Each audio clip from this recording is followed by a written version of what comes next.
Hey, thank you for joining us on Samsung Galaxy Unpacked Morning. I am Engadget Senior Mobile Editor Chris Velasco, and I am joined by my, I would say, dear friend and colleague, Sherlyn Ma. Wow, the hesitation and that Look, we have a back and forth here. We don't like to be super nice to each other. It's kind of our vibe. Let's just roll with it.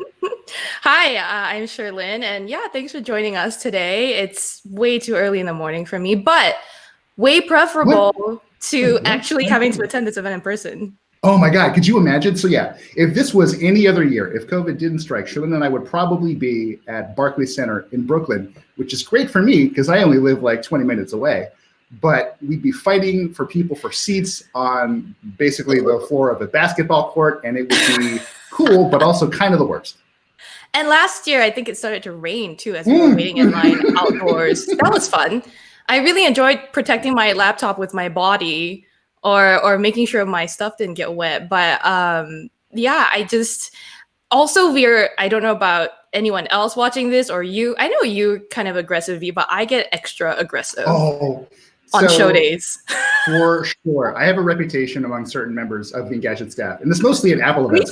Just like ready, I'm on edge. So I'll have like a tripod or a monopod, and I'm just sort of brandishing it, like don't get too close, don't bump your backpack into me. Like I'm in show mode, and it's gonna be bad for everybody. Yeah, you and in show mode is not a fun thing to watch because we're generally like chill people, but then when it gets to show mode, like the two of us, our faces are like.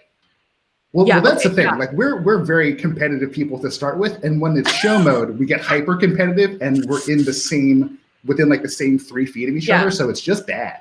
We just try not to talk to each other too much. Too. Most of our conversations on show days consist of: Did you see the embargo? Did you see that this site broke the embargo? Did you see that this site has a leak published? Oh yeah. It's like who's done us dirty right before the show, and also where are the bathrooms? And can you get me a coffee? Also, can you get me a coffee? Is one of the most frequent things I've ever said to V, which is like, we're gonna get these seats. Okay, I'm gonna hold the seats. Go get the coffee. I'll get these seats. You are so type A about getting seats, which is funny because I'm always the one who takes photos at live events. So I should probably care a little more about getting a better seat than you, but you're just like ready to go. I just want us to be settled and then our seat. And right, like, just how much of a luxury is it to be like, right now I'm just chilling at home. I'm sweating, but I'm chilling. I'm enjoying this. Yeah, I know. I don't have to seriously type while whoever Samsung's presenter is talking. And I know we're getting really deep into like Engadget inside baseball here, but there was one Samsung event where we wanted to provide live commentary, but neither you nor I was anywhere near. Oh my God, are you talking about the airport so we were live blogging from 2 separate airports. Oh, good God. I remember just being the weirdest person at that airport, just going like, do you have Wi-Fi? Do you have Wi-Fi? Well, and that's the thing too. Like I was like, okay, if I'm going to do this really weird thing, I'm going to do it right. I paid like $50 to get into a lounge and just like sit in a place. But I think you were doing it outside of like a Burger King or something. No, it was like a Starbucks wannabe type of thing at the airport, and I just bought like a bagel that I did not touch for 2 hours. I was like, this is my bagel pass to sit at this table. But yeah, no, fun times. I don't know when we'll be in an airport again, but I don't know that I want to be in one yet. I'm fine with that. Yeah. Are we expecting this live stream to go on long? Because we were just talking about how long we're going to be sitting around. So that's always the big question, right? Like I remember some of these events being like a shade over an hour. Yeah. And sometimes it gets much closer to 2. With TM Rowe, the new sort of chief of mobile products at Samsung, saying well in advance that we're getting, quote, 5 powered devices, unquote. Yeah, it feels like it's going to be a 2-hour big boy. It feels like it's going to be at least an hour and a half, if not 2 hours. So I'm hoping those of you watching with us right now, you go get your water, your lunch, baby, you get your snacks, popcorn. For sure. Whatever your choice of drink is this morning, whether it's tea, whether it's the bathroom, get your coffee, get your LaCroix, get your prep some you see our beverage choices here. You see what type of people we are. For me, it's a frothy glass of oat milk. Is there a frothy glass of oat milk lurking slightly out of frame? No. Okay. It's sitting in my fridge. But yeah, get ready. It'll be, we're expecting this to be long, right? And we're expecting that's like 5 device types. Yes. Oh, really, really good point. 5 device types, but more Not than even- one device per category. Yeah. So they're gonna have to break that all down. So I'm expecting like if they do 10 minutes per device, that's 50 minutes. That's not possible. They're not going to. And then also Samsung likes to do preamble about here are our Oh, God. sustainable goals, and here is what we've done in the past year. And Which, to be fair, like we're not casting shade on sustainability goals. That stuff is real important. Yeah. But it just adds to the content that they have to share with us today. So again, heads up, you got close to 15 minutes to do all of that prep, and we're going to try to come up with a sort of drinking game. Yeah, it feels appropriate. That feels very on brand for us. What do you think will be the most commonly uttered word? Power. Really? Well, so here's the way I look at it. I put TM Rowe was talking. Okay, go ahead. That's good. TM Rowe used the word power device in his like blog post, laying everything out. And to me, that is a phrase with zero literal meaning. What is a power device? It does not matter. But that I'm looking at the screen now, and it just flashed the word powerful in my face like 8 times. So if we really wanted to treat us and our dear viewers poorly, you drink something every time. But no, I'm starting to feel like this is not a good idea. No, it's not a good idea because then they'll all need to go to the bathroom like 45 seconds in. Maybe, I don't know. I just think that, well, let's go over what we expect to see, right? Like obviously the Note 20 and the Note 20 Plus or Ultra, whatever that is. Whatever that's called. Leaked to death. Like most big events like this are leaked to death ahead of time. It doesn't help, especially that Samsung has one of the most sort of rabid and vocal fan bases out there. So they're hungry for leaks, and they're very opinionated about all of them, which frankly, I love. It's just, it's just nice to see people get fired up about stuff that in the larger scheme of things, like, it's their phones, right? Like it's not going to make or break the world. Like it's fine. I think we're also expecting to see Galaxy Z Fold 2. I'm going off of leaks, by the way, just because, again, thoroughly leaked. Based on the picture of silhouettes they showed us, we're seeing some kind of watch and some kind of earbuds. So a lot to expect. Are we doing some sort of, leave a comment, right? Leave a comment if you have thoughts about what Samsung is showing, what word you think they're going to say most commonly. Send us a tweet, I guess, at Engadget, or at Chris Velasco if you like him, at Sherlyn Lowe. Or at Sherlyn Lowe if you prefer her. I would be curious to see who gets the higher tweet volume, and I would assume it's you because you're a very online person. Well, yeah, my presence is more. You have one. You make it a point to have one. I'm just like, talk a lot. How's it going? You're like at a distance, and then you fade into the ether. Well, that's just how I like to live my life, right? Like I very much just like to fade in the background, do my thing. If you need me, I got you. But I'm not gonna be in your face about it.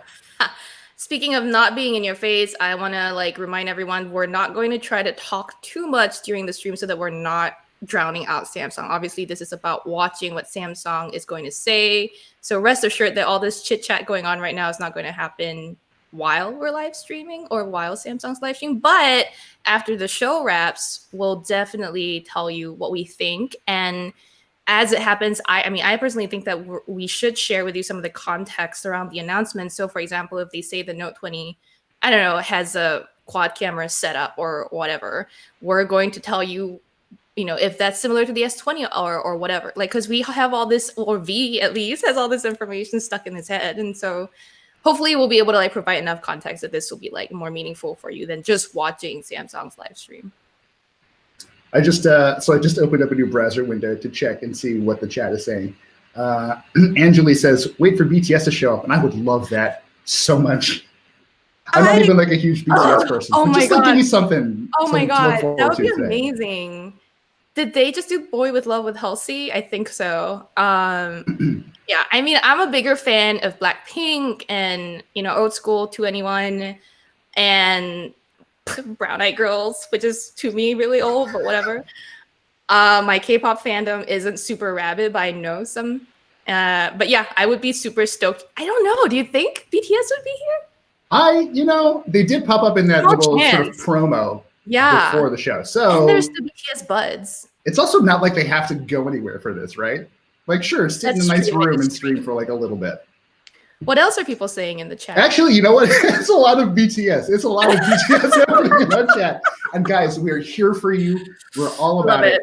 Thank you for supporting BTS and is also great. by I extension think us. this is the thing. I'm not, again, like I said, my K-pop fandom is not that in-depth. I'm not great. Like, I don't know everything, but some things. I listen to the music and I enjoy it. I dance. My Just Dance playlist is exclusively K-pop. Let's just put it that way. Because I'm just sort of scrolling through a really quick shout out to Emily Turnabong, who goes out there with a real deep Filipino smartphone cut. Cherry Mobile lang malakas. Cherry Mobile is stronger, which is Cherry Mobile is like this very sort of like affordable smartphone brand that's primarily, if not exclusively, in the Philippines. Love to see that support for a Filipino brand up in our chat. Really appreciate it. Hell yeah. Someone, the name I just missed, asked, is it going to be called the Note 11 or the Note 20? Yeah, I think we're all pretty clear that it's going to be called the Note 20. Because it's the S20, not the S11, right? I mean, and Samsung, if not for nothing, they like to stick to their naming, standards across their product lineup. Yeah, to the point where it's kind of annoying sometimes, but I suspect we'll find an opportunity to talk about that a little later. Oh, for sure. Anything else? Man, it is legit a lot of BTS Army? Hells yeah. BTS Army, a lot of purple heart emojis. I'm here for it. That's great. I mean, if the BTS fans just watch with us, that would be fantastic. I can't guarantee that we'll have all the info about BTS because we're not super up to speed. But if you want to tell us what's the latest with BTS, for sure, yeah, please educate us in the chat. We're totally. What songs should I listen to? I love dancey tunes. So, which BTS jams should I add to my playlist right now? You know what I mean? Continuing to scroll through, Philip Tyndall raises an interesting point. For the love of God, I hope Samsung gives everyone else the Snapdragon rather than saddling Europe and India with the already problematic Exynos. I would advise you to probably not hold your breath. That's a question that I've been meaning to ask them. I'm not sure. Yeah. But we will do our best to ask and grill Samsung over this once we can. I assume everyone at Samsung is very busy right now preparing for this event. I do feel bad for them. I think that whenever a big event like this happens, the whole tech world, PR or press, doesn't get a lot of sleep the night before. No. Oh, God. Everyone wants their hand on the ball. And like everyone also has different levels of how much they want their hand on that ball. So it ranges from like being a relatively chill night for some people to just absolute like no sleep, 4 Red Bulls, bad time. Was that you? No, actually, not this time. Thank goodness. Was that, well, here's the question. Was that you? I was trying to get a full 8 hours of sleep. I only got like 5 or 6, but that's not bad considering. I got a good 5 or 6, which is like 2 to 3 hours more than, I got a good 5 to 6, which is like 2 to 3 hours more than I generally get. Well, you know what, bud? It's worth it, I guess. Well, you know what the thing is? I've been, as I've mentioned to you, and, really, really quick note to people watching this stream. We've got 7 minutes until the start of the event. We are going to be digging into the announcements as they happen, but we're not going to go overboard. We're going to add bits of commentary where appropriate, but we're not going to talk over TM Row or anyone else on stage. We will be chatting for a while after the stream just to kind of give our impressions and thoughts. And if you really want to chime in, I would say save your questions for that so we can really have a fun conversation. Yeah. I mention all that now because I was going to tell you the story of why I haven't been sleeping lately. Okay. It's just decidedly off topic. It's not bad. But as I've mentioned to you and a few other people out there, I've fairly recently learned how to ride a bike, but I'm too much of a coward to ride the bike. Oh, so you've been... I've been going for like late night rides because I don't want to ride on the streets of New York when there are cars around because I'm not ready for that. And you know what? This is probably the best time to do it because there's less traffic than there normally would be, I would assume, just because of people hopefully are staying in more. Yeah, it's been really quite nice, actually. This is for the benefit of everyone watching, not in any way related to the Samsung thing. Having a personal moment with my friend over here. So we're going to get back to the Samsung stuff real soon. I like how when we were at the last Samsung event we were at in San Francisco in February, that feels like so long ago, one of the Samsung experience workers was like, oh, you guys are actually friends? And I was like, it pains me to admit this. Yeah, I know. We sort of like looked at each other and like a beat passed. And we're like, I guess. We're like work brother and sister at this point, which is the right relationship. We're not work wife, work husband, because that just grosses us out. That's really not okay. We're work brother and sister. And it's great. And that's exactly what that dynamic is. That said, call back to the last Samsung Unpacked event, as you said, in San Francisco, where they unveiled the Galaxy S20s, the Z Z Flip, Flip. all of that stuff. Again, the last great Samsung event in person that we're likely to have for a while. And I think one of our last great sort of Engadget work adventures, because I didn't know this prior to going to California with you. You'd never been to a Taco Bell before.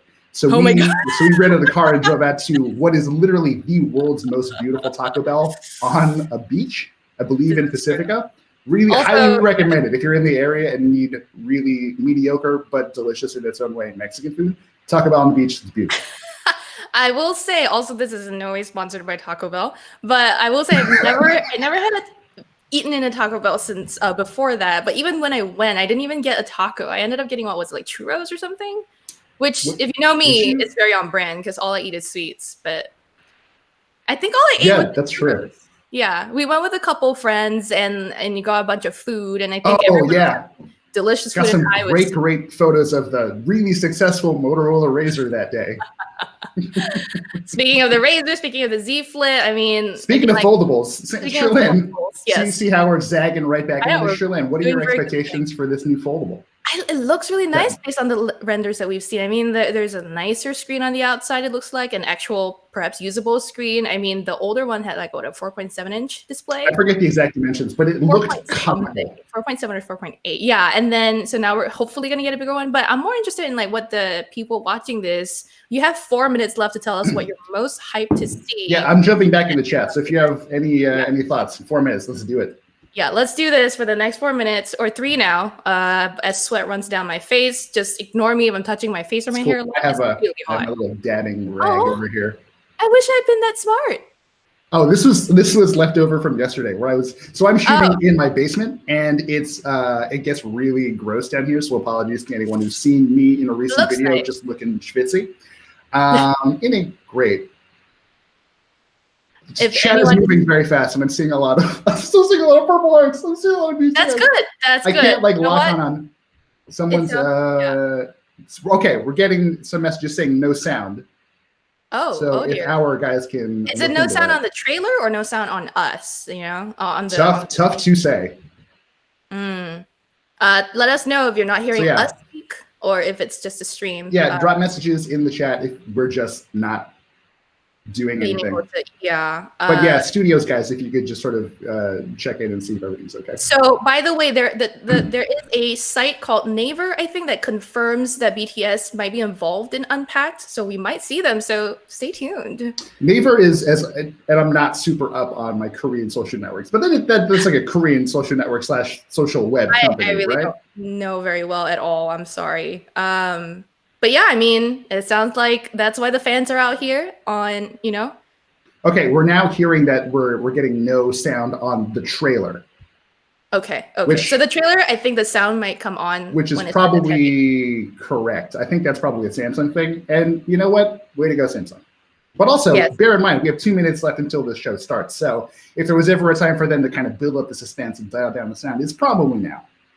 Yeah, I mean, if you see me like kind of reaching for my laptop, it's because I'm dealing with like the 700 notifications I'm getting everywhere else. I have to share certain documents with like our editors and stuff. Yeah, so there's a lot of behind the scenes stuff happening that you might not be privy to. Sherlyn, I want to throw this to you though. We're getting quite a few comments saying that you should listen to Stay Gold. Woo! Stay Gold? Which I guess is a BTS song. Wait, Stay Gold from BTS? Or are we talking about Stay Gold from Utada Hikaru?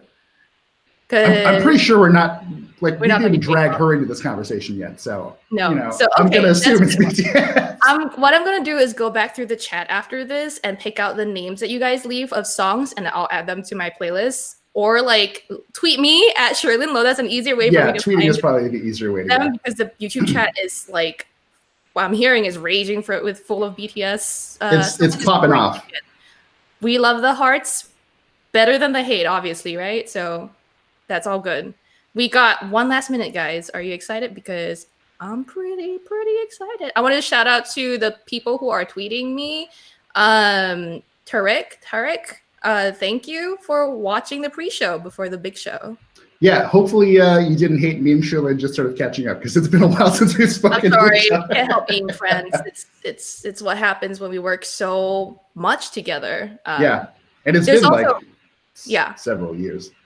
It is 10 a.m. I'll say that the whole team is working with us to get all the news posts up on our site. Right.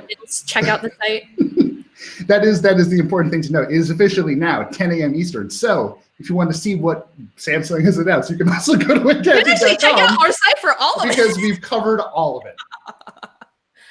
So yes, 10 a.m. the show has begun and our coverage is now live on the site. You can keep refreshing Engadget.com for all the details, the official details on things like the Note 20, the Galaxy Buds Live, or the Galaxy Tab S7, the Galaxy Watch 3, all of that stuff. Is officially news. We've got a couple of videos up about these devices. I'm especially proud of the one we did on the Note 20 Ultra, which is live now. You can see it on YouTube, but maybe just watch that after we're done hanging out here for a little while. If you can't wait now, open another tab. Go ahead. Screen went black. I got excited, but I know, me too. I'm still seeing trailers though. I'm seeing introducing new, but this might be the pre-show trailer now. So who knows? It's the same thing we've seen over and over again today, though, right? And it's that's true. You can see there's the shot of that building installed. Okay, fair enough. Khalid, BTS. I don't know. We're watching if our streams are timed exactly the same viewer, or you might hear me be a bit delayed, but yeah. So that's one thing to keep in mind. We're looking at a slightly different feed, so our reaction might be a little off by comparison to what you're seeing. We appreciate your sort of understanding as we kind of work through this. Yeah, I'm still getting like a zillion Slack pings.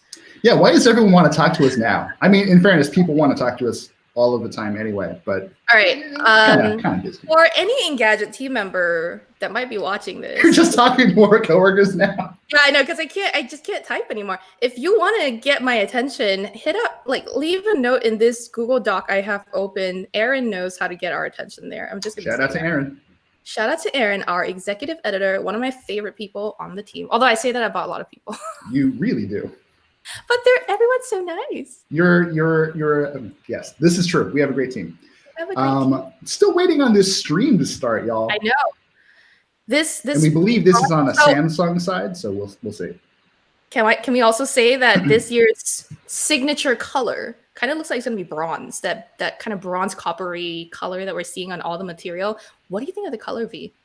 I actually really like it. Although I will say this, it's not going to be for everyone because it's definitely one of those metallic bronzes that under the right light looks pretty definitively pink. Like I'm sort of reminded of like the older rose gold iPhones. Like that's exactly kind of the vibe Samsung, whether they meant to or not, landed with some of this stuff. I was trying to wear a matching outfit today.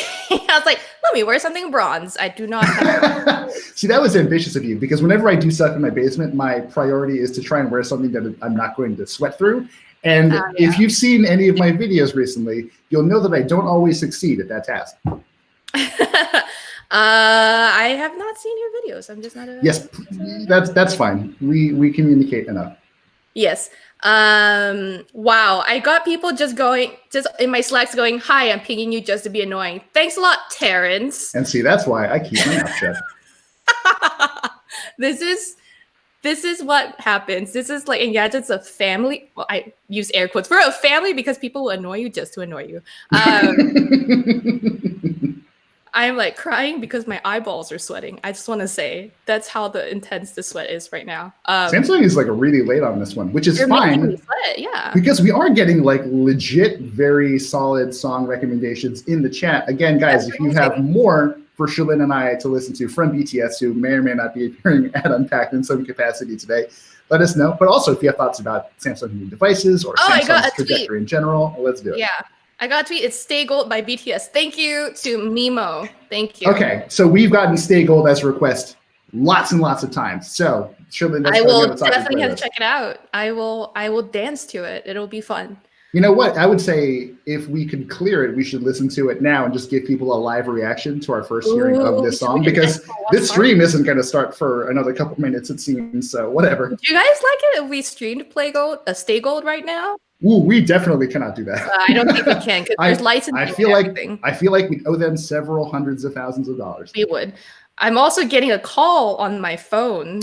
Cool. So that's great. I love when things. Oh, so we're gonna swing back into the inside baseball of Engadget a little bit. I love getting contacted by like random companies and PR people when like there is an Apple event or a Samsung event or like breaking news, like you can see what's happening in the world and you generally know what we cover. Maybe just don't do that. To any PR people who happen to be watching the stream, just like don't fight your instincts and do a little better. So yeah, I had to address that call, but it is sorted now, hopefully. But that was crucial to our video workflow. Our head of video operations, Kyle Mack, is watching as well. And I just want to say the drop-off has been done, I guess. And that's what I was getting a call about. But yeah, more inside baseball, more behind the scenes of how it's like to work in Engadget, I guess. Yeah, so we've clearly got some time to kill before the stream starts. If you have any more questions about what Samsung's up to, again, if you have BTS line suggestions, we are really, really just kind of blown away by the support that you guys are showing for BTS in this chat. Super here for it. We'd love to see it. Exactly. And we're probably just going to keep talking about what it's like to work at Engadget, especially on weirdo event days like this, which is... I want to shout out the home team, not like we're not all at home, but... V, which is why I call Chris Velasquez because it's just so much easier. V and I usually are the ones like hustling at the we got the never mind. All right, shutting up now. What's happening? We'll talk about all that in the post show if you really want to know, or hit me up on Twitter. But yeah. Before the show starts. This is the moment the lights would go down very dramatically. Oh yeah. And then my heart rate like jumps up to like 200. Yeah, and I'm just like, God, I gotta get my photo settings right. I'm not gonna get this photo. Yep. And then midway through my battery is gonna die. So all right. Any minute now, Samsung. I know that they're really keeping us on edge here. But yeah, basically very typical. I think I would like to contact Samsung Public Relations with the question, what's taking you guys so long? Samsung Public Relations are, they've worked very hard, and I feel very bad for them that everything they've worked so hard to keep secret keeps getting exposed. But you can't feel bad for that because that happens to literally every high-profile company, and it's like a known part of the job going into. I feel bad for everyone. Oh, looks like we might. Here we go. We're going on air, guys. Ooh. All right.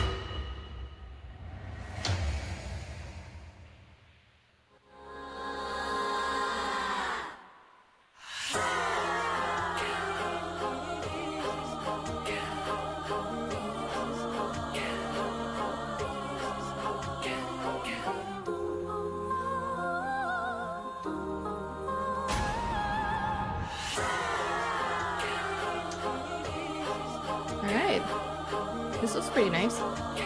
See, I'm glad we're not at a place watching this, but I'm also really curious how this would have unfolded had we been at like Barclays Center, because Samsung loves spectacle. Yeah, it looks quite. Ooh, look at that! Everyone's zooming in. Okay, all right.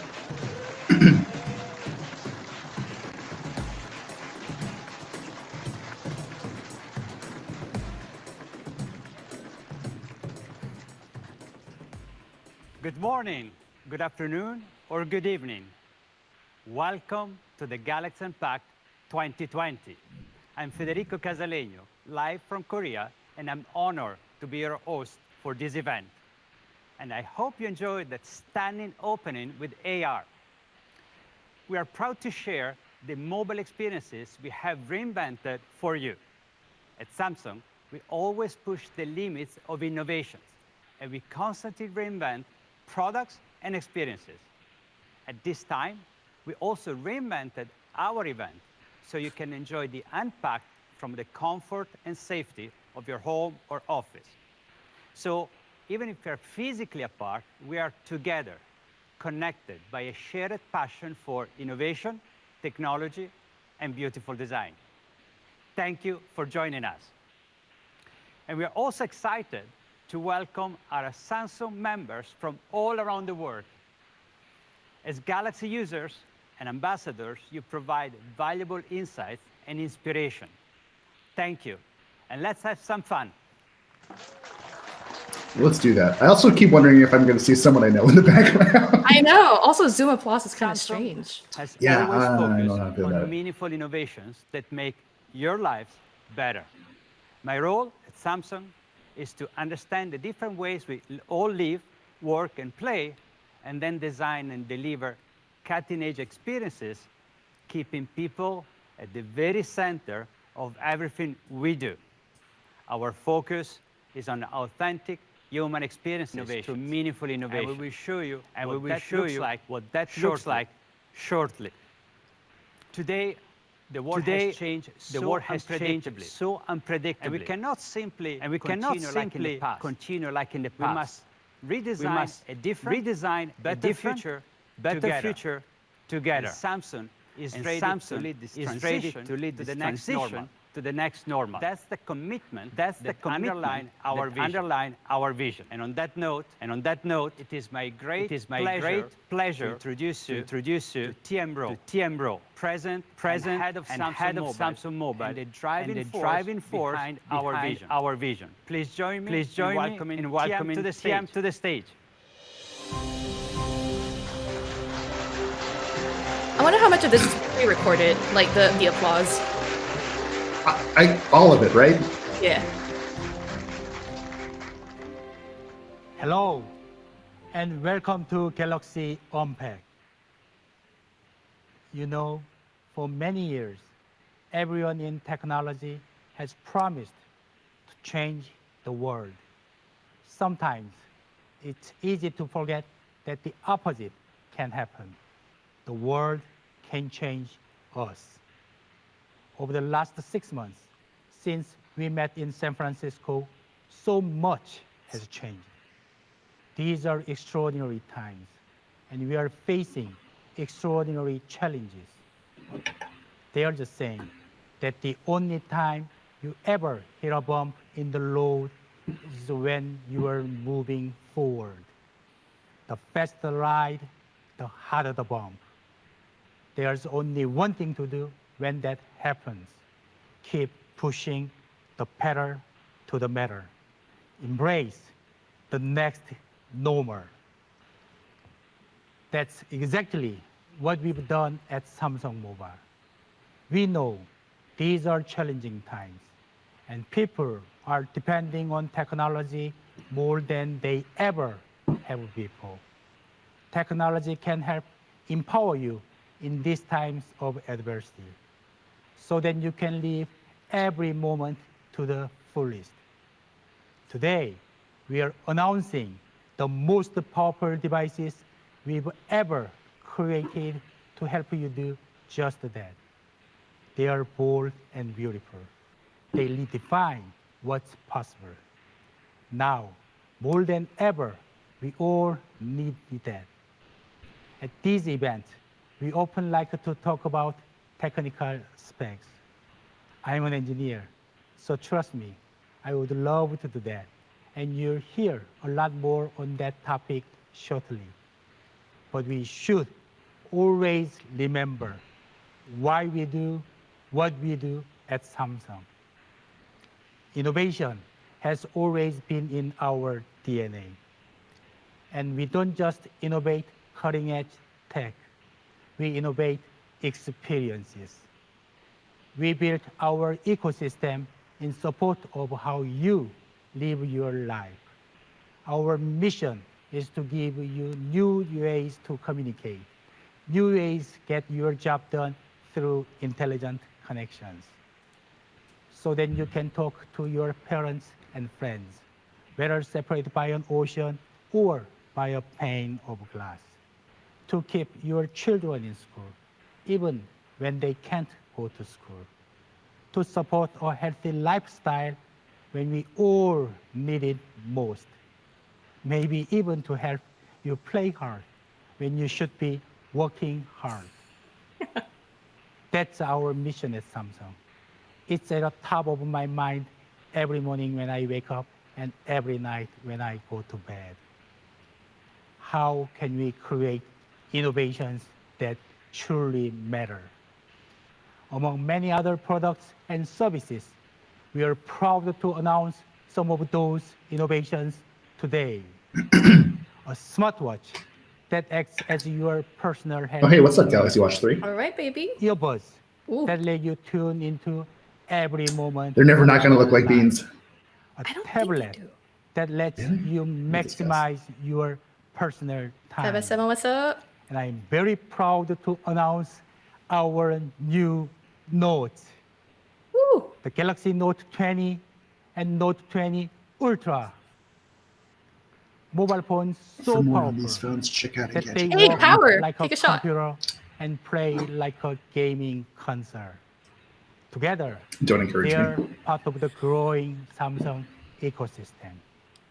At the end of the day, we are about empowering you so that in these difficult times, you can focus on what really matters. So then you can work hard. So then you can play hard. So then you can live big and live life to the absolute fullest. Thank you and enjoy the show. He's so sweet. He gives me such good vibes. Yeah, he's definitely a bit more of a dad than like Yeah. DJ Ko, who had more of a commanding presence, but came off a More little theatrical. cold definitely. and clinical sometimes. Thank you, TM. You truly inspire us. Samsung products has always been developed with the needs of our consumers in mind, and that will never change. And so today, we are excited to introduce 5 devices to our Galaxy ecosystem. Each has been designed with the next normal in mind, to power how we work and how we play. And while each of these devices are great on their own, they are even more powerful as a part of the full Samsung Galaxy ecosystem. Samsung member are posting so many comments live right now, it's hard to follow. But I'm so pleased Is that true? that you share Don't our know. excitement. And I can tell you really want to see the new devices.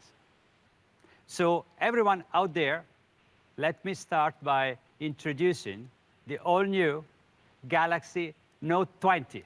All right.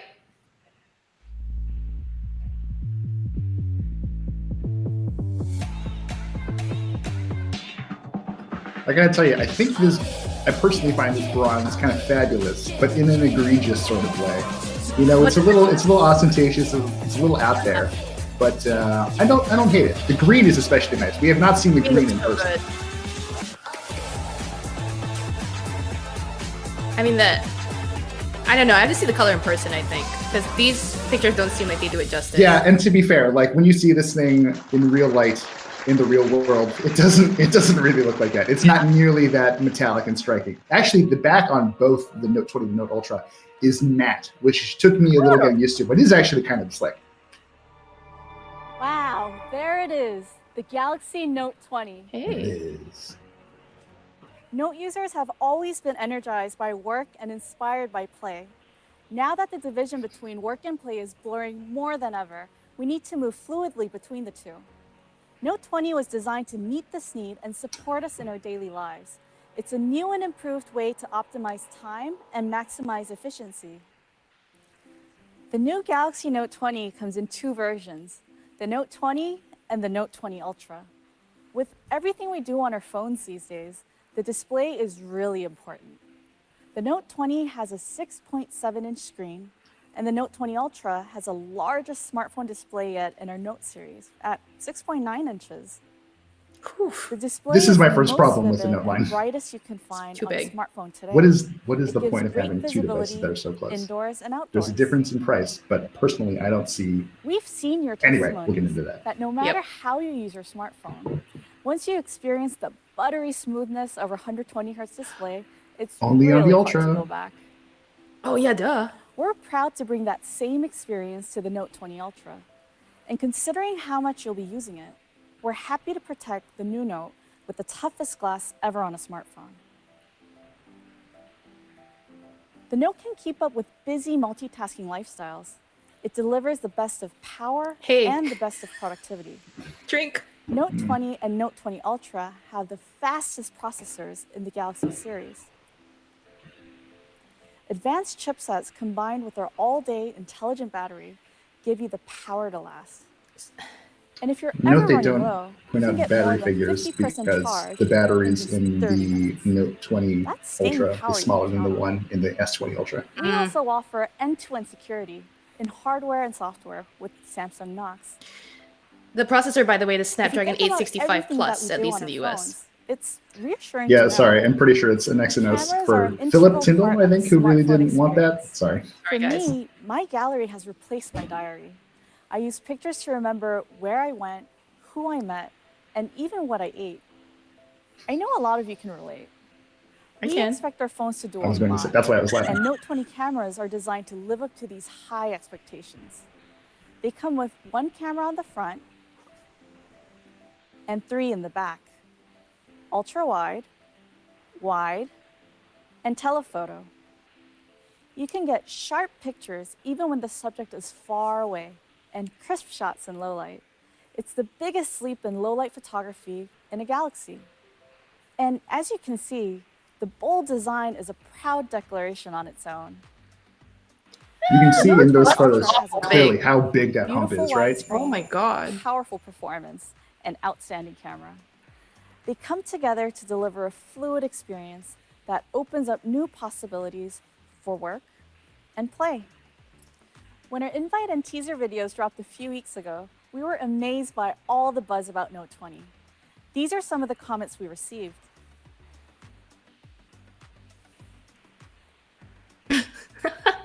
Wow, some of you guys guessed a lot of the details. We noticed design garnered a lot of interest, and it looks like Mystic Bronze Guessed. will be the must-have color. We asked our designers to share a sneak peek into their process. Let's take a look. Design is one, and the one is a combination of everything. Design is a problem-solving process with rational and critical thinking. Samsung Design put consumer at the center all the time. We always try to understand their needs and address their problem with a methodized process. We are not in the age of single genius. We believe in democratization of design process, which is cross-functional collaboration. So the main concept of Note 20 design is a sustainable premium, which means long-lasting elegance, neither trendy nor fleeting. We have studied on haze for 4 to 5 years. For the perfect quality, Mr. Bronze was the best color to harmonize with the haze effect.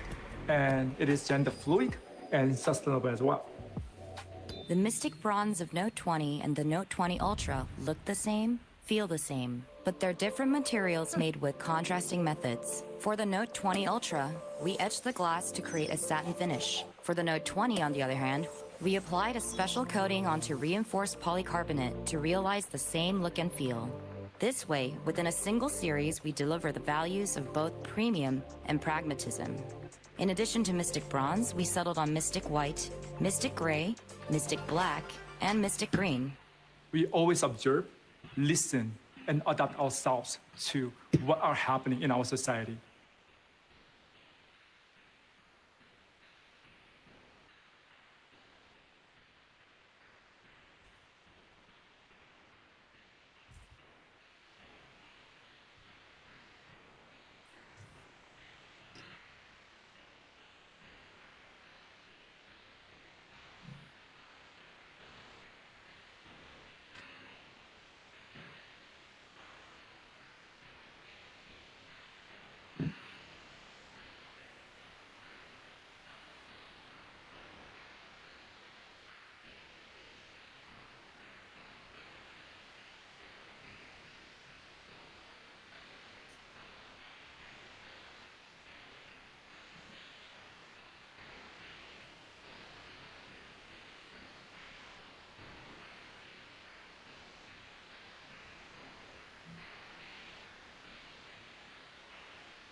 That's why we designed the Note 20 to empower users.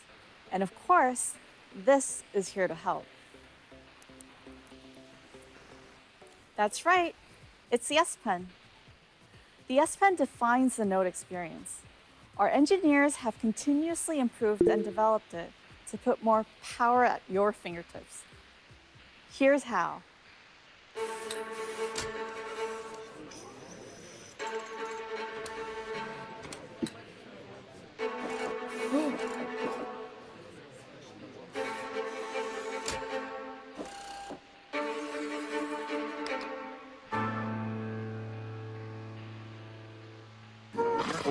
Galaxy Note and S Pen were born to respond to users' needs.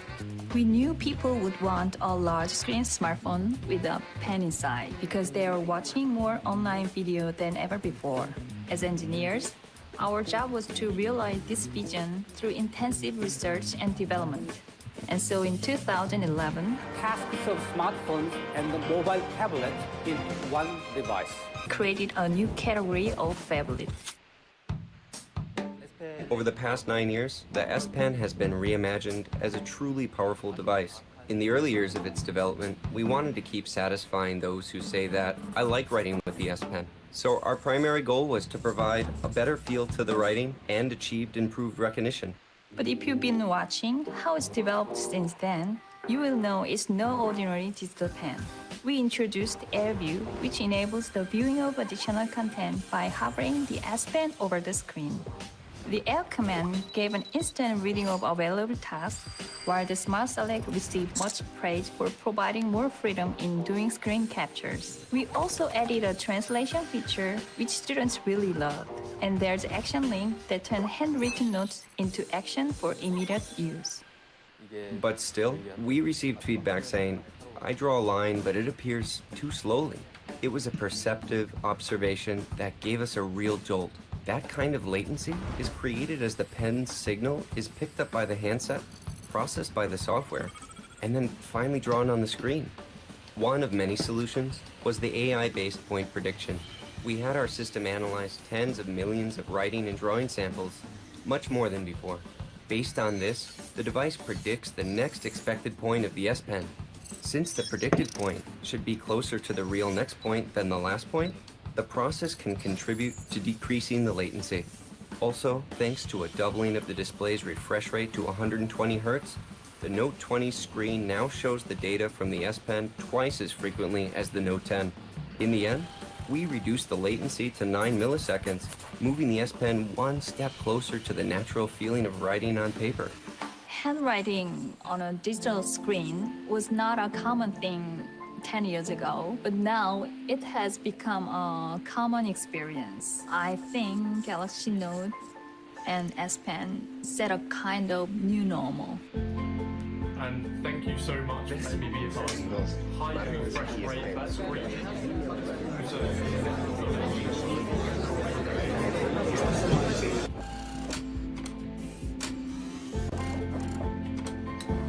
Just on the Ultra.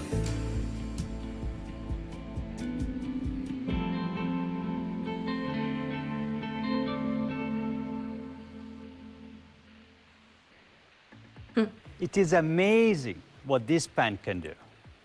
The S Pen has always been an integral part of our Galaxy ecosystem, and the natural pen experience travels far beyond Note 20. We're entering a new area where the boundaries between work and play are fluid, and some of us are already there. Our I like all next this behind the device scenes is stuff. all about giving is you quite the nice. flexibility you deserve. It will help you to be more productive at work, but also nourish your passion for play. And this is our all-new Galaxy Tab S7.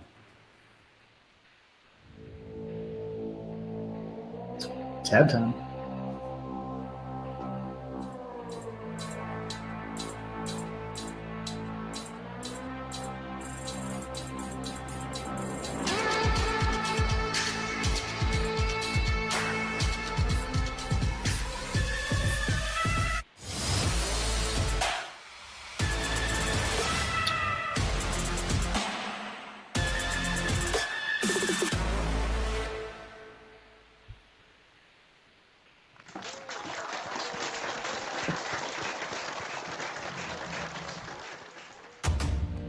All right, the tab.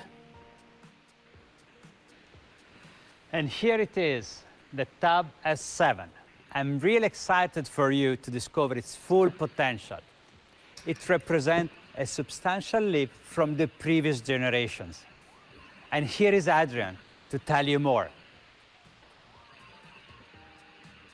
We've got all the details, by the way, on this on our site already, just so you know.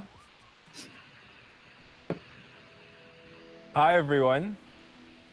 All around the world, people are talking about the new normal. We know it can be a challenge, but I'm grateful I have the tools to adapt to the times and focus on what's important to me. Being home means I decide when to speed up for work and when to slow down for some me time. Tab S7 makes that possible. It's the ultimate productivity device that gives me the power to optimize my personal time. It's perfect for me and for anyone else who wants to work and play more efficiently.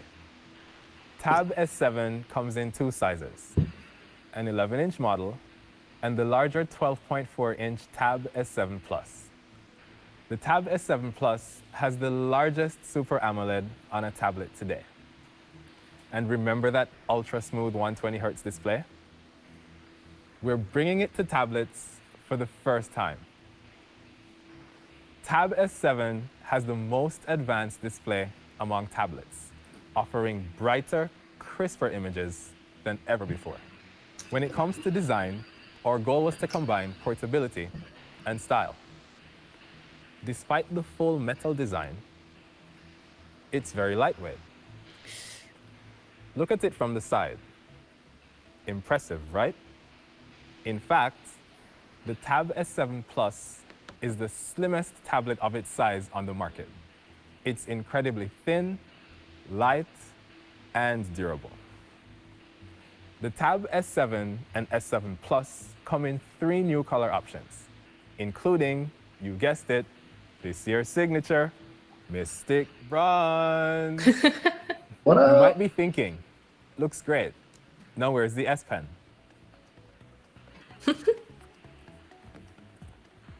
Here it is. Convenient, right? We also built a better keyboard that's going to raise your productivity game. Now let's see what this tab can do. We know a lot of people are juggling work and home life these days, so being able to multitask has become essential. We've had multi-window on our tablets for years, offering a split-screen experience. And now we're letting you run up to 3 apps simultaneously. This means while drawing or taking notes,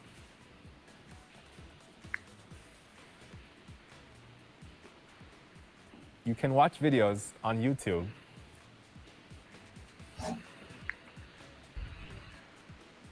and chat with friends all at the same time.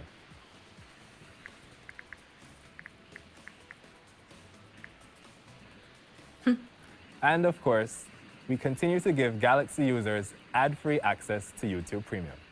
Now let's get back to the S Pen. This feels like a real pen and writes like one too. Combining the new S Pen with the new 120Hz display, we were able to significantly reduce latency. It's the biggest leap in S Pen responsiveness yet. A complete S Pen makeover that feels smooth and natural. The book cover keyboard is the most versatile keyboard for both work and play. It's going to raise your productivity game like never before. It clicks into place securely, and when you're not typing away, you can use it as a stand to watch your favorite Netflix shows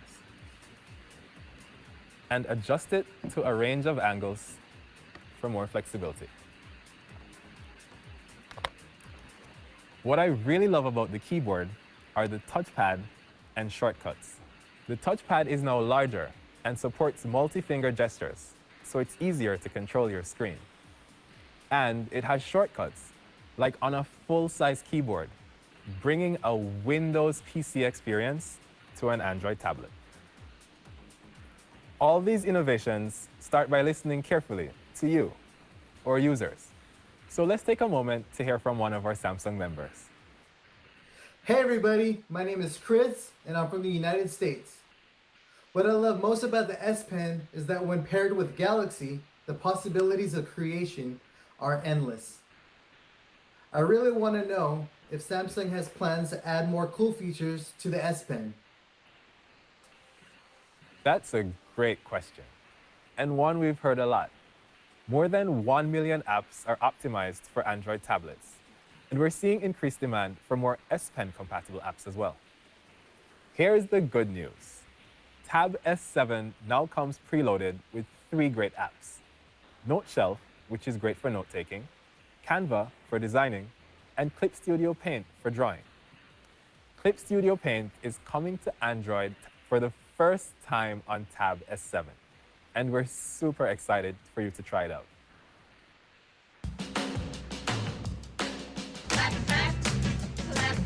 I mean, this looks nice. This does look really, really slick. The bigger one, anyway. AMOLED 120 hertz screen. AMOLED, yeah. So I was trying to remember. So the iPads use LED displays. I believe OLEDs. The iPad Pros rather, they haven't really scaled up their OLED production to that size. But those can ramp up to 120 hertz, but it doesn't give you OLED quality like this does. We also enhanced our Samsung Notes app to let you do even more with the S Pen. Let's bring Mary back to talk about that. Hi, Mary. Hey, Adrian. As you know, Samsung Notes is the original app that was created to work with the S Pen for the Note series. It's been there from the very beginning, and we've been improving it for every generation of the Note since. Why don't we show them? Sure. Let's start with something simple and then build up. I have the Samsung Notes app open here. I'll pull up a PDF. It's a bit hard to read that. Here, let me straighten it out.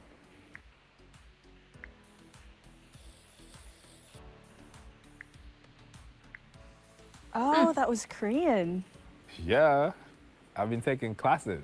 The Samsung Notes app has been great for me because I can type my notes and write directly on them with the S Pen. I can also use voice recording, so I can remember exactly what my teacher was saying as I was taking notes. And you know what's really cool? Show us. It syncs as I type and write on the screen. So if I hit play, you will see my notes syncing with the audio. And if I tap on a specific part of the note, the recording jumps to that audio bookmark. Here, let me show you. We'll walk through the steps together. As most of you probably know, this is a common greeting in Korea. I'll be at your office on Wednesday at 10 a.m. Cool, right? That is really cool. And everything Adrian just showed us also works on the Note 20. It's incredibly convenient that the app works through the cloud, and you can open and edit all your notes on any Galaxy device, phone, tablet, or PC. And this is not just for notes. You can sync your devices so you never miss a call or text, no matter what device you're using or how far away you are from your phone. This is the value of the Galaxy ecosystem. You can create a continuous workspace wherever you go for maximum convenience and productivity. We're expanding this ecosystem even further with our partners at Microsoft, making the phone Windows 10 PC experience as seamless as possible. That's right. We announced our partnership with Microsoft at last year's Unpacked, and we've been working very closely with the team since. And now we're ready to present some cool new features. Let's ask Philip from Microsoft to show us how it all works. Hey, thanks, Mary. Last year, we announced that we'd be working together to help you, our customers, be productive on any device, anywhere. We shared new S Pen experiences and Microsoft apps like Office and Outlook, the integration of Samsung Gallery and OneDrive to back up your amazing photos and give you access to them across your devices. We're continuing to expand our integration across Samsung and Microsoft experiences to bring your phone and PC closer together. So imagine you're on your brand new Galaxy Note 20 and you get an idea for a project. The Samsung Notes app and the S Pen Make it really easy to sketch out a design and write a quick note. If you get a text message like this one and you want to respond a little bit later, your Note 20 makes it really easy to send a reminder. Just a click. And same thing here. If you get a call and you want to respond later, not only can you send a reminder, you can also shoot a quick note back. Later, when you're on your PC, if you wanted to access your notes and reminders, you might have to email yourself or connect your devices with a USB cable. That's why I'm excited to announce that we're making your notes and reminders easily accessible and in some of your favorite Microsoft apps on your computer. For example, by syncing your Samsung Notes with your OneNote feed, your hand-drawn sketch on your Galaxy Note 20 will be available in different PC experiences like Outlook on the web. From here, sharing your idea is as easy as copying and pasting. Your reminders will also become easier to access across your devices. By syncing Samsung Reminder with Microsoft To Do, your reminders will show up on your PC in the To Do app, Teams, and also here. And because it's synced, if you wanted to take it a step further and schedule it as a task, you can do so by dragging and dropping directly on your calendar. With a click, you can see a more detailed view of your tasks where you can return that missed call or jump back into a web page the same way you would on your phone. And when you check off a task, because there's a two-way sync, it checks it off in Samsung Reminder as well. Last year, we announced the integration of Link to Windows and the quick panel of Galaxy phones to link your devices with a click. After you're linked, the Your Phone app gives you access to your notifications, messages, photos, and calls on your Galaxy Note 20. But now the Your Phone app is about to get even better. I'm excited to announce the new Apps feature, which gives you access to your Android apps on your Note 20 directly from your PC. Now you'll be able to combine the benefits of running a mobile app on your Galaxy Note 20, like the familiar look and feel and not having to log in again, with your PC's screen, keyboard, and mouse. You don't have to pick up your phone to send a message on WhatsApp. You can simply open it from your favorites. You're also able to use your favorite mobile apps at the same time. So when you have WhatsApp open, you can take a little break and scroll Instagram. Getting hungry? Open Uber Eats and order some food. And finally, if you find yourself using some of these apps often, you can pin them to the taskbar. And when you click them, they just launch. With the Your Phone app and the integration of Samsung and Microsoft experiences, we hope to empower you to achieve more across your Windows 10 PC and your powerful new Samsung Galaxy Note 20. So thank you. Back to you, Mary. Thanks, Philip. Our close collaboration with Microsoft lets you get things done with ease and simplicity and helps you stay connected. And this extends to tablets too. These days, the ability to collaborate virtually has become more important. Microsoft Teams is a platform that lets you do that. And the Tab S7 is great for it because you can see more. You'll even be able to use it as a second screen for your Windows 10 PC later this year. Microsoft and Samsung bring the Windows PC and Android mobile experience together through our Galaxy ecosystem. Together, we better meet the needs of today, creating experiences between platforms, services, and products. We look forward to what's to come. Hey! Yo, what's up? Yo. My name's Khalid. I'm an artist from El Paso, Texas, 22 years old. And fun fact, I lived in Germany for 6 years. I'm so excited to be a part of Team Galaxy. I get to kick it with my homies, Millie, Bobby Brown, and Mint. Oh my God, it's amazing, super lightweight, and the camera is beautiful. And it's in my favorite color, copper, which is crazy. Oh! And it says right on the screen, act like I'm skilled with the drawing techniques real quick. Hey, hey, hey. A masterpiece, look. I love you guys. You know what? I'm gonna write the first thing that pops into my mind right now. You ready? I already see what you wrote. What did I write? Hear your mind? How did you know? That's crazy. One of my favorite features on the phone is the voice memo. Look, watch it. The music that I love to make the most has to be emotional and sad music.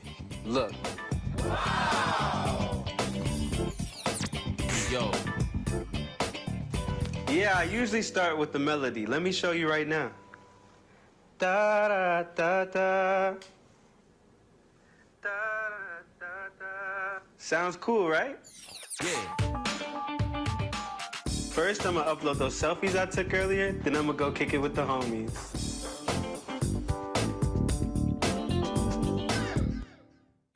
Phenomenal, incredible. Let's check in with our Samsung members. What do you think?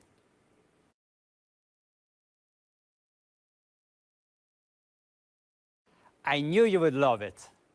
At Samsung, we are all about open collaboration. We share a common vision with our partners to build an open ecosystem that brings together the best platforms, devices, apps, and experiences. With Microsoft, we already deliver the tools for advanced productivity. And now, we are expanding to gaming with Xbox. The goal is really simple.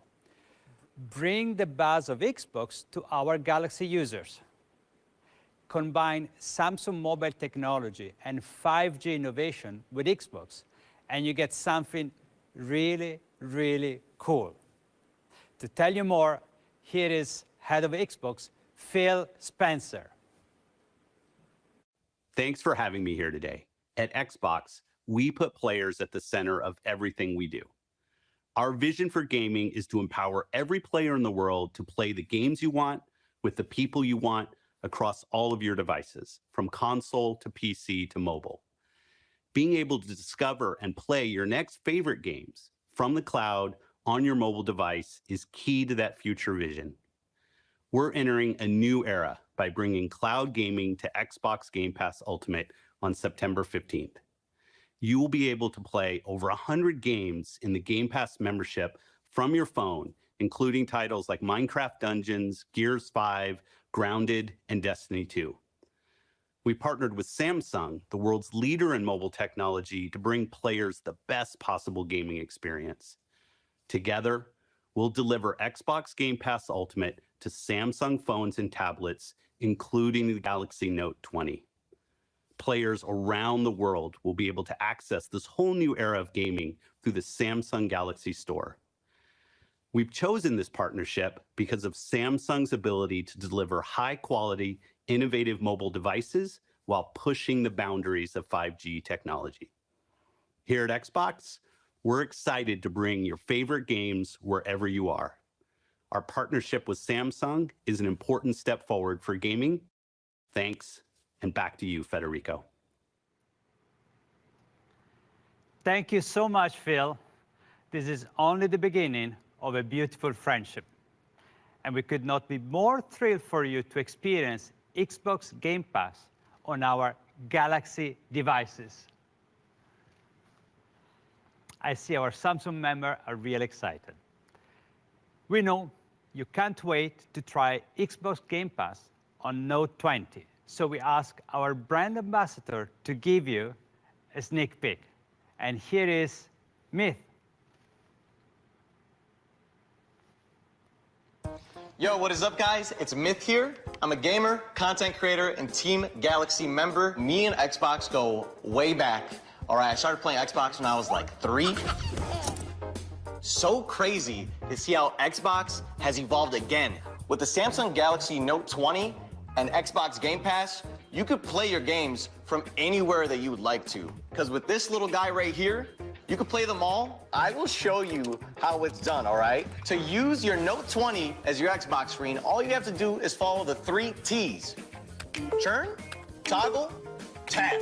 All right, for the next step, I'm gonna bring in a special guest to show you how it's done. Cue in for voice over me, please. Can everybody see better? Okay, good. And man, I do sound good in voiceover. Go ahead and choose controller as your Bluetooth device and hit up that little Game Pass app. looking all nice. All right, now who's ready for some serious scrolling? Once you're in, head to the Cloud tab. Look at all these games. Gears, anyone? I need to smash that play button. Oh yeah, you know what? Shout out to the Cloud, man. Ooh, making this experience possible. And actually, yo, mobile gang, I see y'all. Keep it up. You know what my favorite part of playing Gears 5 on the Cloud is? It's the fact that you could play when and where you want. Love that. Let's go outside.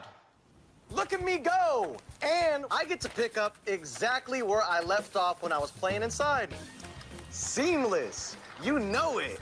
Speaking of seamless, the Note 20 makes sure that you get that buttery smooth gameplay. We know a thing or two about being smooth. But are you ready to get your game on? Hope so. Thank you, Myth. He's great, isn't he? He really is. We're so glad to be working with him to highlight the amazing Xbox gaming experience on the Note 20. The biggest benefit with cloud gaming, of course, is being able to enjoy these games when you're on the go. For those who pre-order and choose the gaming bundle, you'll get a Bluetooth controller and 3 months of Xbox Game Pass Ultimate free when it launches on September 15th. I can't wait. Well, if you pre-order the gaming bundle, you'll be able to get a taste of what Xbox has in store when you get the Note. That's great. I enjoy gaming, but in my free time, I also do photography and shoot videos. I know you're quite the video guy. You're going to love Note 20 Ultra. It comes with an all-new laser autofocus sensor. And for Pro Video mode, we also built in extra controls to give you videos an extra kick. So, what kind of extra controls? Well, the zoom speed control is uber smooth. You can also make more precise adjustments on the microphone for great sound quality. I could do a lot with that. Well, let me show you a clip we made with the upgraded Pro Video mode. Just quickly connect to the TV.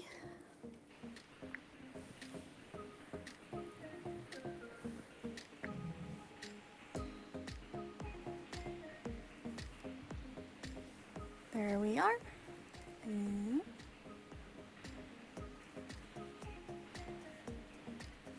You see? Wow, that looks even better on a large screen. I can't believe that was taken on a phone. By the way, I noticed you use Samsung DeX. I love that it now connects wirelessly. I connect my tab to my TV often too. Yeah, and now I can use my phone while using my TV as a second screen with DeX.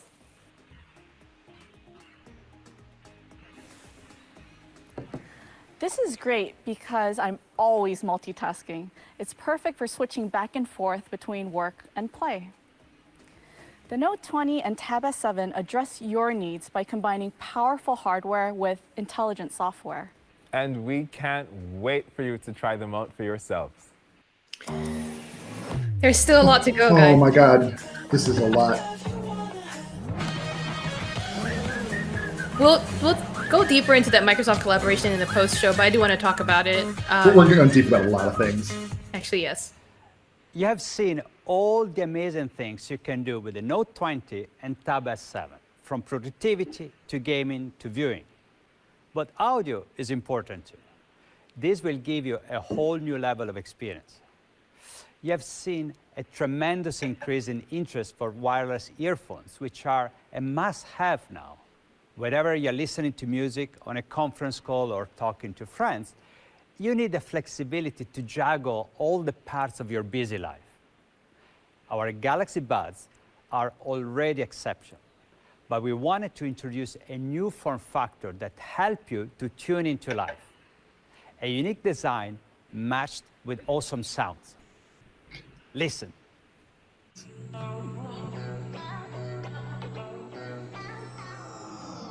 Sorry, I love that the new form factor this guy seems super excited about are beans. They are beans. I don't know, they don't look that much like beans to me. They do actually on the front, but I don't hate it. I don't hate it either. I'm just calling them what they are. Yeah. You know what they say, beans are good for your health. Beans are the musical fruit. I'll never get over this awkward applause. No. It's not working out the way they wanted to. Oh, wow. That looks so beautiful, don't you guys think? I wonder what's inside. The Galaxy Buds Live. They look larger than life there, but the case is actually super small. It fits right in the palm of my hand or in my pocket. See? Doesn't it look like a little jewelry box? I love it. The buds come in a choice of 3 colors, including the super chic Mystic Bronze, which I am personally loving. And they are going to look fabulous with the Note 20 or Tab S7. The Buds Live are also eco-friendly, which is amazing, right? Both the buds and the case are made of recycled materials. And to top it off, you can jazz it up with a ton of colors and accessories to personalize it. Now, here they are in the case. Ta-da! Don't they look super chic? And they should look great because we notice more and more people keep their buds in throughout the day. That's also why we designed the Buds Live for all-day comfort. It took a ton of research and so many prototypes, but the good news is the result is the first open-type buds in the Galaxy series.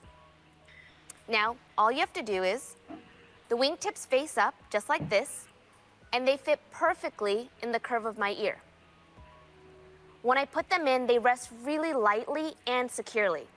And it doesn't feel like I'm wearing earplugs, which is the worst. Even better, you don't have that awkward stem sticking out. They look pretty fabulous, truly one of a kind. Another great thing is, when I'm running from one thing to the next, I don't want to have to worry about my battery, do you? In fact, I get up to 6 hours of playtime, and the charging case provides up to 21 hours in total. My Buds Live can keep up with me all day and longer. Oh, and the controls are easy and even customizable. So you know your favorite Spotify playlist? It's just now to tap away. You don't have to reach for your phone anymore. Best of all, Buds Live have incredible high sound quality with powerful bass boosts. It sounds like you're in a room together, just you and your favorite band hanging out. Buds Live bring you close to the optimal sound of the Harman curve. And for all you audiophiles out there, you know what that means. Now, you're going to love the active noise cancellation for OpenType. It's a first in our Bud series. It lets you tune in without tuning out. So you can get lost in your favorite podcast, but you won't miss your subway stop because you'll be able to hear all those announcements really clearly. This is possible because we cut low-band background noise by up to 97%. That means it drowns out the sounds you don't want to hear and picks up the sounds you do. Buds Live provide the best call quality too, with 3 microphones and a voice pickup unit. If I get a call while I'm out and about and it's really, really loud, the mics will minimize the noise outside so I can be heard more clearly. Now check this out. We compared Buds Live with a pair of wireless earphones from another company. Both recordings were made under the exact same conditions. Can you hear me? If you can, this is Buds Live. If you can't, it's not. Can you hear me? If you can, this is Buds Live. If you can't, it's not. You can totally hear the difference, right? When it comes to reducing noise, Buds Live, they're the clear winner. And they play really well with the other Galaxy devices in our ecosystem. If you're making videos with your Note 20, the microphones on your Buds Live can give you exceptional sound quality. My favorite though, it enhances your viewing experience. You know, sometimes you're watching something and you're just dying to share it with a friend, but sharing your buds, well, it's kind of a bummer because you get half the sound and you don't get that immersive experience you love. The Galaxy ecosystem has a solution. Mary, come. Let's show them how it works.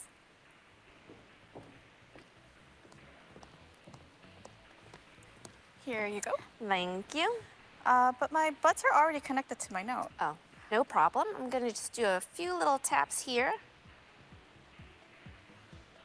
Is this play? That's mine. Yeah. And then, good. Now, let me show you what I've been watching these days. Hopefully you'll dig it as well. Oh, wow. That's really loud and scary. Oh, no problem. I can turn down the volume on both our buds at the same time, just like this. See? Much better. That's really convenient. I know, right? I think that's it. Do you want to continue to watch? That's it? Yeah, sure is. All right. Thank you. That seems like a good feature, actually. Yeah. I was kind of hoping the video they showed was like crashing into you or something. I'm waiting on BTS to show up, actually. So is everyone else in the chat. Come on. Hey, I'm on my way.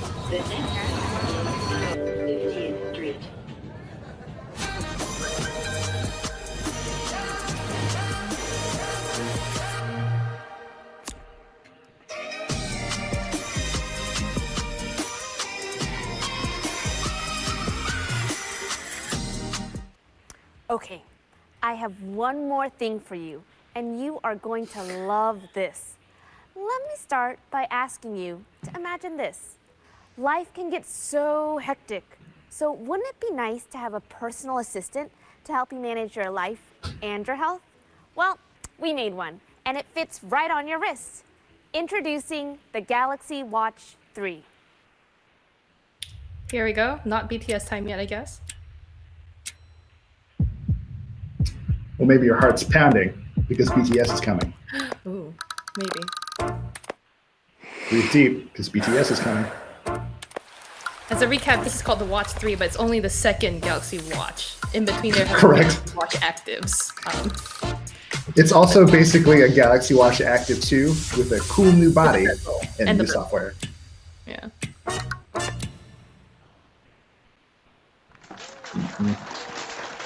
You gotta stop that.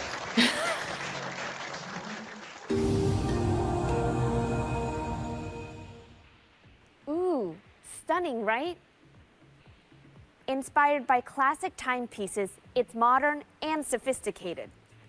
And it comes with the precision rotating bezel, which only we offer. The bezel makes it easy to navigate your apps and control your music, just like this.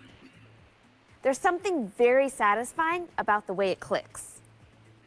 It's lightweight, luxurious, and comes in 2 sizes and 3 colors. We even have a super premium titanium model, Mystic Black. The frame is smaller, slimmer, and lighter, while the display itself is bigger. And we've created a new range of beautiful watch faces.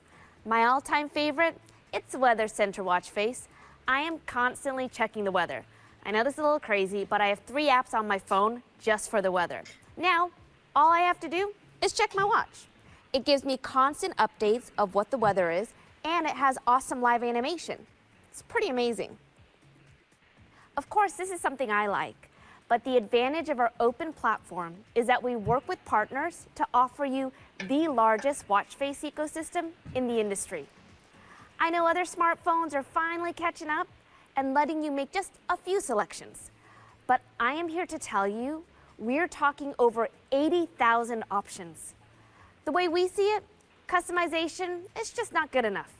It's time to truly personalize your watch. If you want to keep things real fresh here, the shuffle feature cycles through your favorite watch faces. You can even match them to your outfit. So all you have to do is take your phone and take a quick photo here. Show some denim. Then all you have to do is go to the Wearables app, hit My Style, customize of course. We're gonna go into the gallery, find the photo I just took of my denim shot. And then there's a ton of options. I'm liking, this one looks good. Done. Then you save, and voila. It detects the colors and creates watch face patterns that match my clothes. And now my outfit is complete. This isn't new, by the way. These days, taking care of my health has become really important. So it's nice to know that the Samsung Health Monitor on the Galaxy Watch 3 acts as my 24-hour health manager. we're bringing new tools to help regularly monitor your health, including ways to track blood pressure, ECG, and blood oxygen saturation. Here, let me show you how this works. You just have to go to your blood pressure, hit measure, and then stand really still. And that's it. Simple, right? To ensure accuracy, you should check your blood pressure with a traditional cuff and calibrate it at least once a month with the Samsung Health Monitor app. Measuring your ECG is really easy too. So again, you go back, open your app, and then you just lightly tap your finger on this button right here for just 30 seconds. That's it, and you're done. Keeping a log of things like your blood pressure and ECG is helpful. It creates a baseline for you, so you have more information and notice when things feel slightly off. Now, the watch is not a medical device by any means, right? But having these records right on your wrist and in your phone is incredibly helpful in monitoring your health. In Korea, blood pressure is already available today, and ECG will be coming real soon for both the Watch 3 and Watch Active 2. We're working to expand both features to more countries and devices. The Galaxy Watch 3 will also let you check your blood oxygen level. So we go to blood oxygen, hit measure, and that's it. Again, easy. It's a new addition to the overall health management options that give you just more control over your well-being. We launched our sleep monitoring feature 6 years ago, and we've been building on it ever since. It scores the overall quality of your sleep and gives you personalized recommendations so you can sleep better.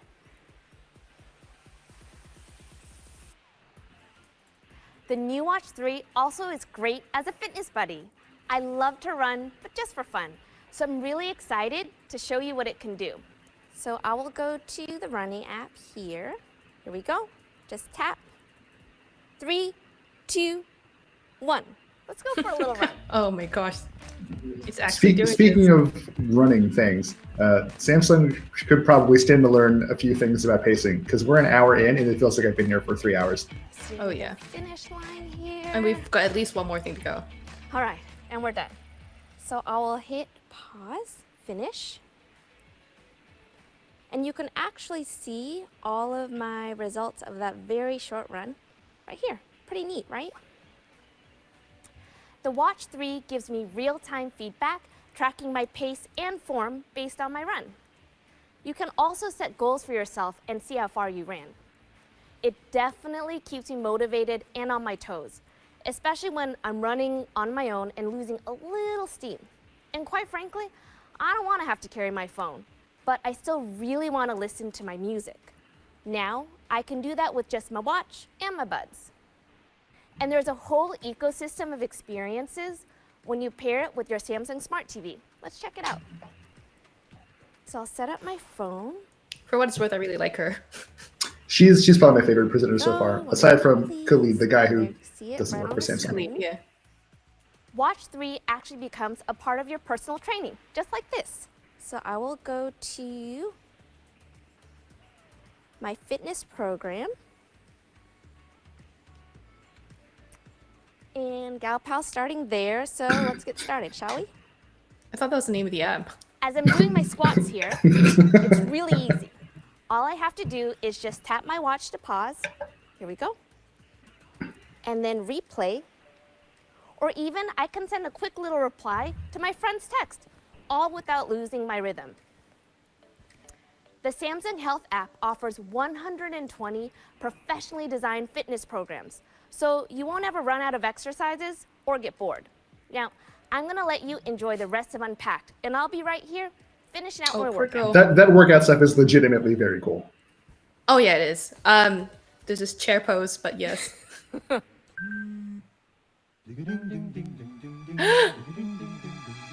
Nope. Are you sitting there on the edge of your seat waiting for BTS? I am. I will say I'm a little disappointed that the ECG stuff doesn't appear to be available on US versions of the Watch 3 yet. And that's a very personal thing. I've had like heart stuff happen that only other that I only would have known about because of other wearables, and I think more people should have that. It's awaiting FDA approval for US users, just so you know. So it's coming to one. We'll get to it. You've just seen the latest additions to our Galaxy ecosystem, the Note 20, Tab S7, Buds Live, and Watch 3. All of these devices work together to help you manage your life so you can work, play, and create freely. We continue to expand our Galaxy ecosystem with design innovations that anticipate your needs in an evolving world. For instance, we're introducing 2 services to Note 20 and Note 20 Ultra. We collaborated closely with Android as they developed Nearby Share. It automatically detects nearby users, making it simpler and quicker to share files across Android devices. And we'll be one of the first to offer it. The other is Samsung SmartThings Find. Like the name implies, this helps you locate Galaxy phones, watches, and even buds. Here's where it gets even better. The Note 20 Ultra is enabled with ultra-wideband technology, or UWB. It uses high bandwidth to measure range and direction with astonishing precision. With UWB, Nearby Share will reach a new level of quick and easy sharing. By simply pointing your phone to other UWB-equipped Galaxy devices, Nearby Share will automatically list the people you're facing at the top of your sharing panel. So no more clicks through multiple steps. SmartThings Find will also be enhanced using augmented reality and intuitive directions. You'll be able to locate other UWB-equipped things to its precise location. We're also teaming up with partners to turn your phone into a digital key with UWB. We're already working with major global automakers and access solution providers like Assa Abloy to unlock the future of possibilities. As you can see, UWB technology has so many applications. And with the Galaxy Note 20 Ultra, you'll be the first to access it all. That is really cool. I do like the UWB feature. I will say, I will probably catch flack for this. It's exactly those are like the exact 3 features Apple talked up when they included a UWB chip in the iPhone 11 series. Like to a T. That's, I But mean, maybe what it's used for. That's what it's good. Yeah, fair. Also, Samsung's making it a point that I was saying that basically this UWB stuff is really helpful with other UWB devices, but as I understand it right now, the Galaxy Note 20 Ultra is the only UWB-enabled device in their lineup. Nearby Share, meanwhile, was officially announced by Google yesterday. It uses a mix of Bluetooth, low energy, Wi-Fi if necessary, that sort of thing, which every phone has. Look, I'll take it. I miss Android Beam. I know, Android Beam was NFC though, right? I believe so, yeah. But yeah, so Nearby Share is going to be great if you don't have UWB.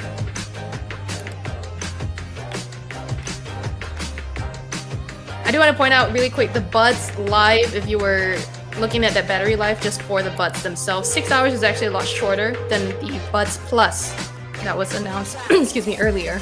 So I don't know if I would wear it all day without putting it back in the charging case anyway. Yeah, battery is going to be one of those things that we dig into pretty frequently because like they haven't really pushed the envelope with the battery in any way. Maybe with the tabs, I'm not sure, but with the watches, with the earbuds, and with the notes, they're not trying to break new ground here. For example, in the watches, the Watch 3s, both the 41 and the 45 millimeter versions, they use the exact same batteries as the Galaxy Watch Active 2.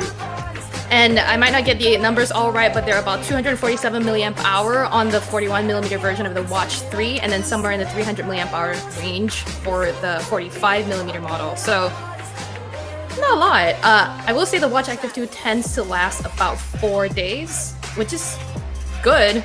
Better than most smartwatches, actually.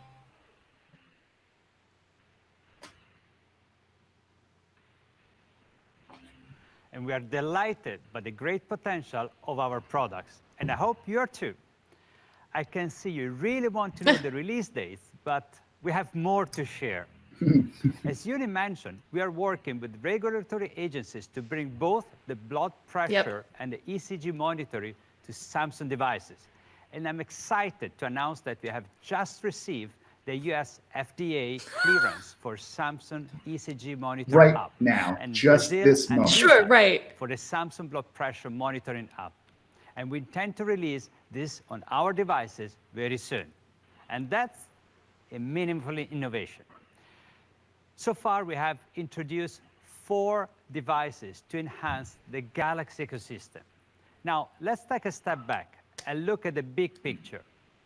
Samsung stands at the front line of innovation, and we pioneer 5G technology with an entire lineup of groundbreaking devices. We made it possible for you to plug into the 5G network and discover the next level of connectivity. We also forged new ground in foldables with our revolutionary design, and I can proudly say we are #1 in that sector.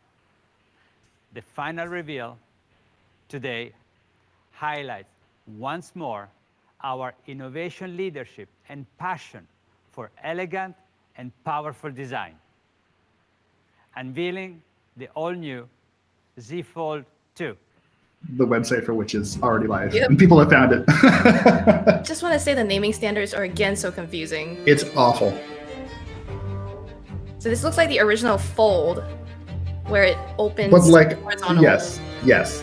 Not like the Z Flip, which was more vertical. This thing, I will say, this looks effing great. It looks beautiful in the renders, but let's see, right? Oh, I The hated that vertical- notch thing so much. Oh, that's so much better now. Ah, that's what the shapes were alluding to. That's hot. This Let's is not. play this back later and see how much of this was exactly the same each I time. think it's the same people every time.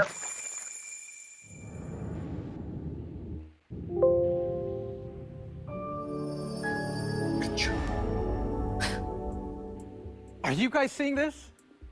This changes everything. Kind of does. Now that's a good looking phone. Your Z Fold 2 journey begins with unboxing. Unboxing always attracts a lot of attention. And for this year's redesign Unpacked, we dared to make it even more spectacular. We enlisted the help of our brand ambassadors to turn it into an exclusive event. Ladies and gentlemen, B. Yo! Oh, yes! BTS the phone, what's up? 안녕하세요. 반갑습니다.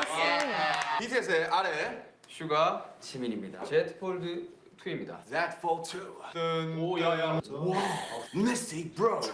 좋네요. 대형화면. 커졌나? 이걸로 게임하면 평소에 이런 식으로 쓰다가. Oh my god. 우와. 야, 베스트. 너무 괜찮은데. 혁신이다. More to come. Stay tuned. Oh yeah. Oh, it's amazing. Looks like it's a hit with BTS. That's it. Every moment of the Z Fold 2 experience is special. Our designers thought of every last detail and didn't compromise on anything. Look at this. Yeah, this I plan to keep. You can already tell the Z Fold 2 is going to raise the standard as a game changer for the premium high-tech experiences. Let me show you.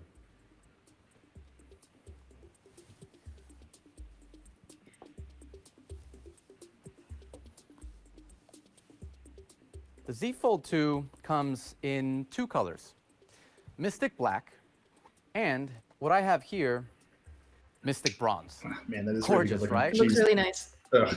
The haze effect and metal finish set the tone right away. Overall, the body is thinner. Yep.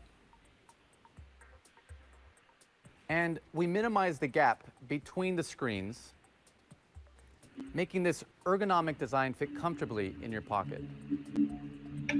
I'm turning it on now. After we launched the first Galaxy Fold, users told us they used the front screen as much as the inner, wider screen. We listened and adapted. The new Z Fold 2 sports a wider 6.2-inch full cover display with no goodness. compromises. This is like, So even when it's closed, you have a full Just like take smartphone my money. experience.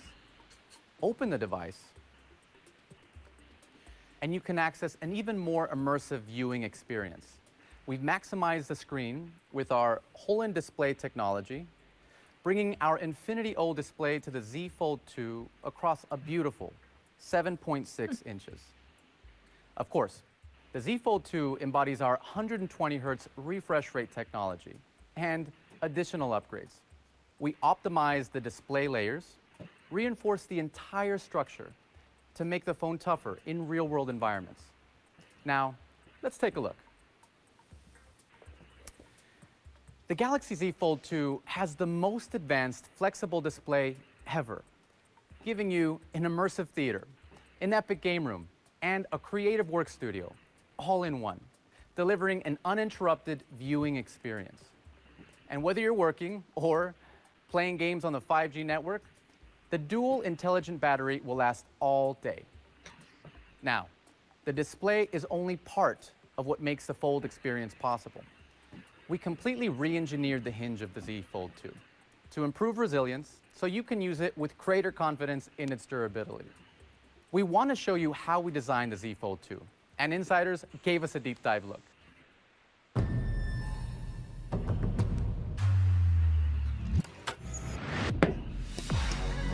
The Galaxy Fold series introduced a whole new category of smartphones and is pioneering the foldable experience. And here is where it all began. We started this research and work when we were working on the Note back in 2011. People wanted a device that could deliver a completely immersive and viewing experience, but still portable in the palm of their hand. Is it ever possible to meet both needs? It's possible if you fold the smartphone. So in 2019, the launch of the Galaxy Fold changed the shape of the future. But what about this flood of questions unleashed with it? Is the Fold worth all the hype? Okay, let's search out the answers one by one. To make a folding phone, you need something other than glass, so you have plastic on this outside. So of course, glass doesn't fold. Well, that is common sense, but this glass can be folded. We call it UTG. It's 100% glass, but it's processed to be extremely thin. How thin? Thinner than a human hair. The UTG on Z Fold 2 makes seeing and touching the screen more pleasurable.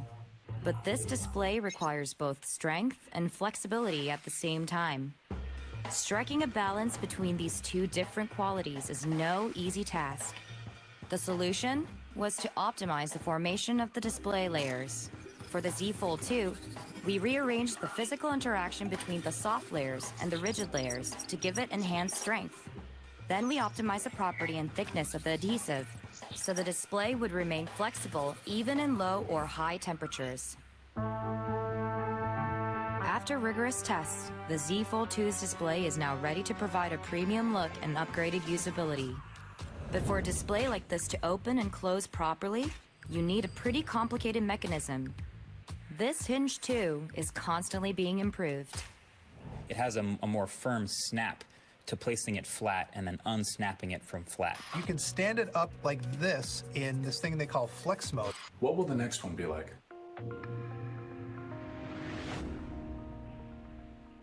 We designed the Z Fold 2 to stay open at multiple angles like the Z Flip.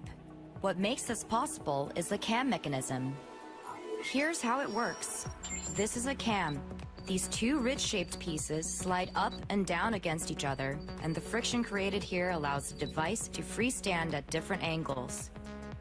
Together with larger screens, the new hinge creates many new user scenarios. Z Flip is long and narrow, while Z Fold 2 is large and wide. A larger and more solid display needs even stronger power in the hinge. To create that strength, we decided to double up the cam and elastic components. Including the cam, there are over 60 components in the hinge, all moving in unison. But for them to have space to move, there must be a gap. Ben, so if you get this, I was wondering if they it would might get to be a this. good idea to vacuum out your pockets every morning before you put on your pants. To sweep away these worries, We tried out over 100 different ideas. The 99th try gave us a starting point for a solution, and on the 108th try, we invented what we now call the sweeper. Interestingly enough, we got the idea from a vacuum cleaner commercial. We found out these machines use bristles made up of carbon and nylon fibers and can rotate 20 times per second for 2 years. These fibers were elastic and durable enough to be placed under the hinge, sweeping through it with every move. Thanks to the upgraded cutting technology, the sweeper became even smaller in the Z Fold 2. The moment all these innovations come together is when it's finally in the user's hands, providing a whole new experience along with strength and a sense of security. We encountered our share of challenges, but always kept moving forward. As a result, we created the next great leap in mobile technology. Trust me, we'll be unfolding many more innovations in this category. So, stay tuned. The Z Fold 2 boasts the most advanced mechanism for folding technology. We are proud pioneers in this category, and we will never stop making it better. When it comes to what you can achieve on the Z Fold 2, this is just the tip of the iceberg. We've got so much more to tell you about this amazing device. We're going to share more details on September 1st. Oh, great. We've been working hard, collaborating with partners, and listening to our users to bring whole new experiences to life for the Z Fold 2. So remember, September 1st. Pre-orders begin on that day too. But there's more. Earlier this year, we partnered with renowned designer Tom Brown to combine the creative vision of the fashion house with the innovative technology of Galaxy. We're excited to continue this collaboration, unveiling the next step of our partnership. Beginning the Aqua Fresh Z Fold 2. The stripy stripe.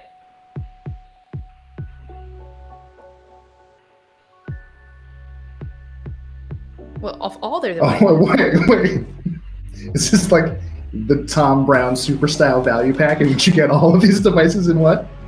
It probably cost $10,000. Again, like it looks fine. The Tom Brown aesthetic like doesn't do it for me. It's very Tommy Hilfiger. No, big no. No way. Bad job. I was talking mostly about that home screen, which looked like trash. The buds look fine. Everything else, like physically, the stuff is fine, but like The watch looks okay. If you like Tom Brown, you're gonna like this. Yes, that's true. And this is the beautiful outcome of a great partnership. It combines the elegance of design with the power of technology. And there you have it, 5 new products designed to help you sail through everyday life and navigate the next normal.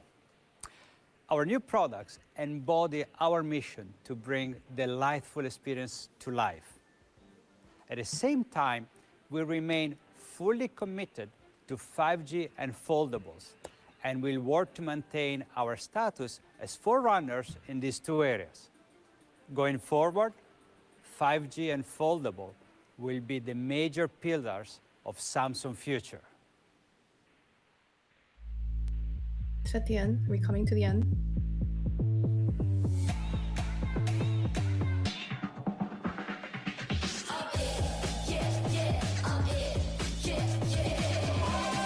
Just catching up for the benefit of people on the stream, BTS not performing. They did like a 15-second unboxing of the Galaxy Z Fold 2, which was cool, but also not what anyone watching the stream was really looking for.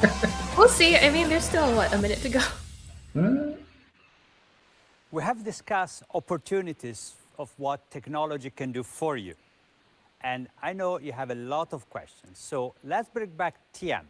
As president of Samsung Mobile, he is in the best position to take questions about Galaxy vision for the future. Is he really going to answer questions?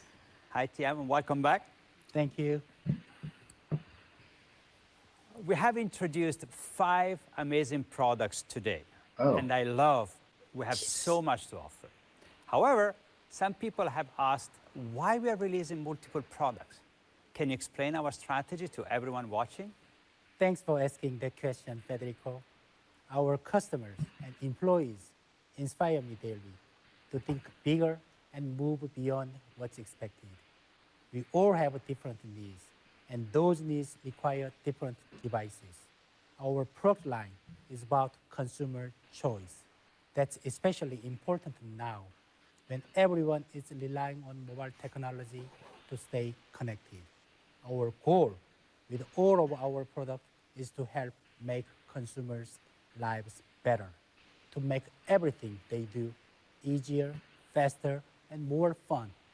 And what's really great too is all of our devices work seamlessly together. I agree, TM. It's all about meeting the diverse needs of people around the world. Let's move on to the next questions. I love the Galaxy Note series. Amazing features, amazing power, and the devices really speak for themselves. But on that point, we presented two amazing Galaxy Note 20s today. But if I'm a consumer, how do I decide between the two models? It's a tough decision. There is so much to love about these phones. For long-time Note fans who want the absolute best in a power phone, the Galaxy Note 20 Ultra is unmatched. It's designed for power users who demand the most powerful experience. That's why I call it the Note 20 Ultra. For anyone new to the Galaxy Note community, the Galaxy Note 20 will give them the core Note features to power their work and play experiences. No matter which version you choose, they are both great. Either way, it will be the best productivity tool for you. That's an excellent summary of how I feel. I think they're both terrific options, and I can't wait to start using mine. I'd like also to talk about the Galaxy Z Fold 2. I'm excited to see how the refined engineering will offer the next generation of foldable experiences. And I'm sure this will be a hit. But some people are wondering why we didn't include that S Pen. And we really talked a lot about it internally, didn't we? Yes, we did. The S Pen has always been a well-loved feature of the Galaxy Note. And we are happy to hear people want it so much, they even want it on the Fold. For Galaxy Z Fold 2, we made sure it has its own special qualities that make it exclusive and best suited to the foldable category.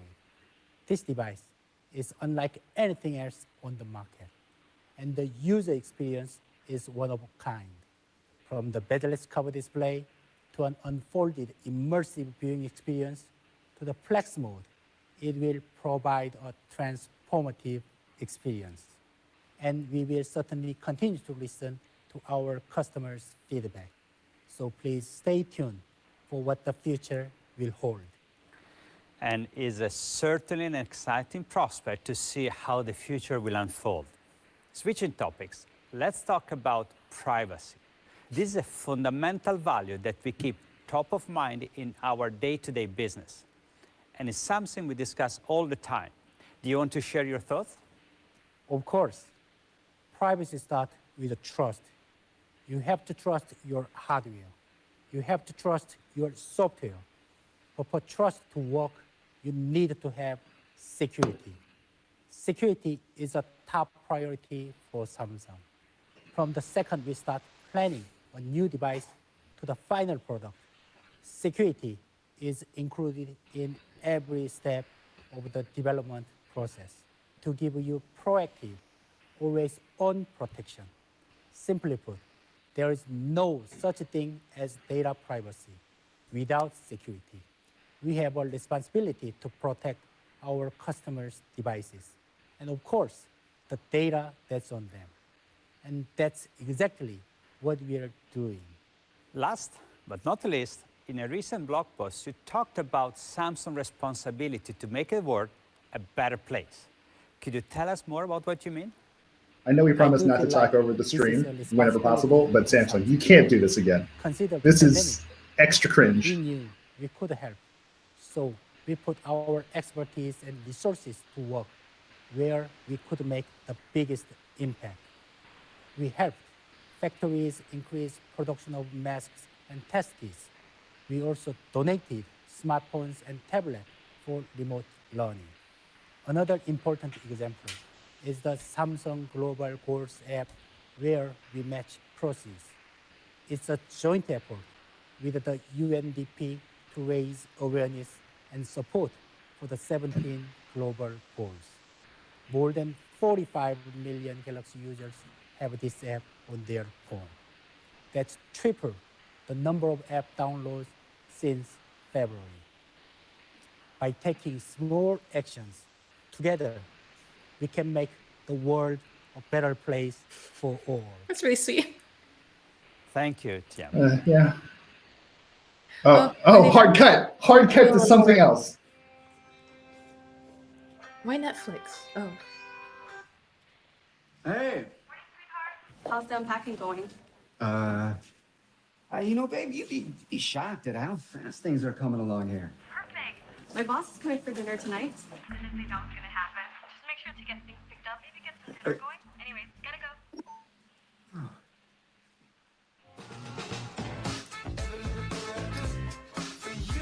We just transitioned into like an outro. This is what the Note can do video, because it kind of feels like it.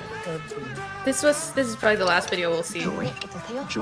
It's a no Is this joy. done? Joy. This okay. So much joy.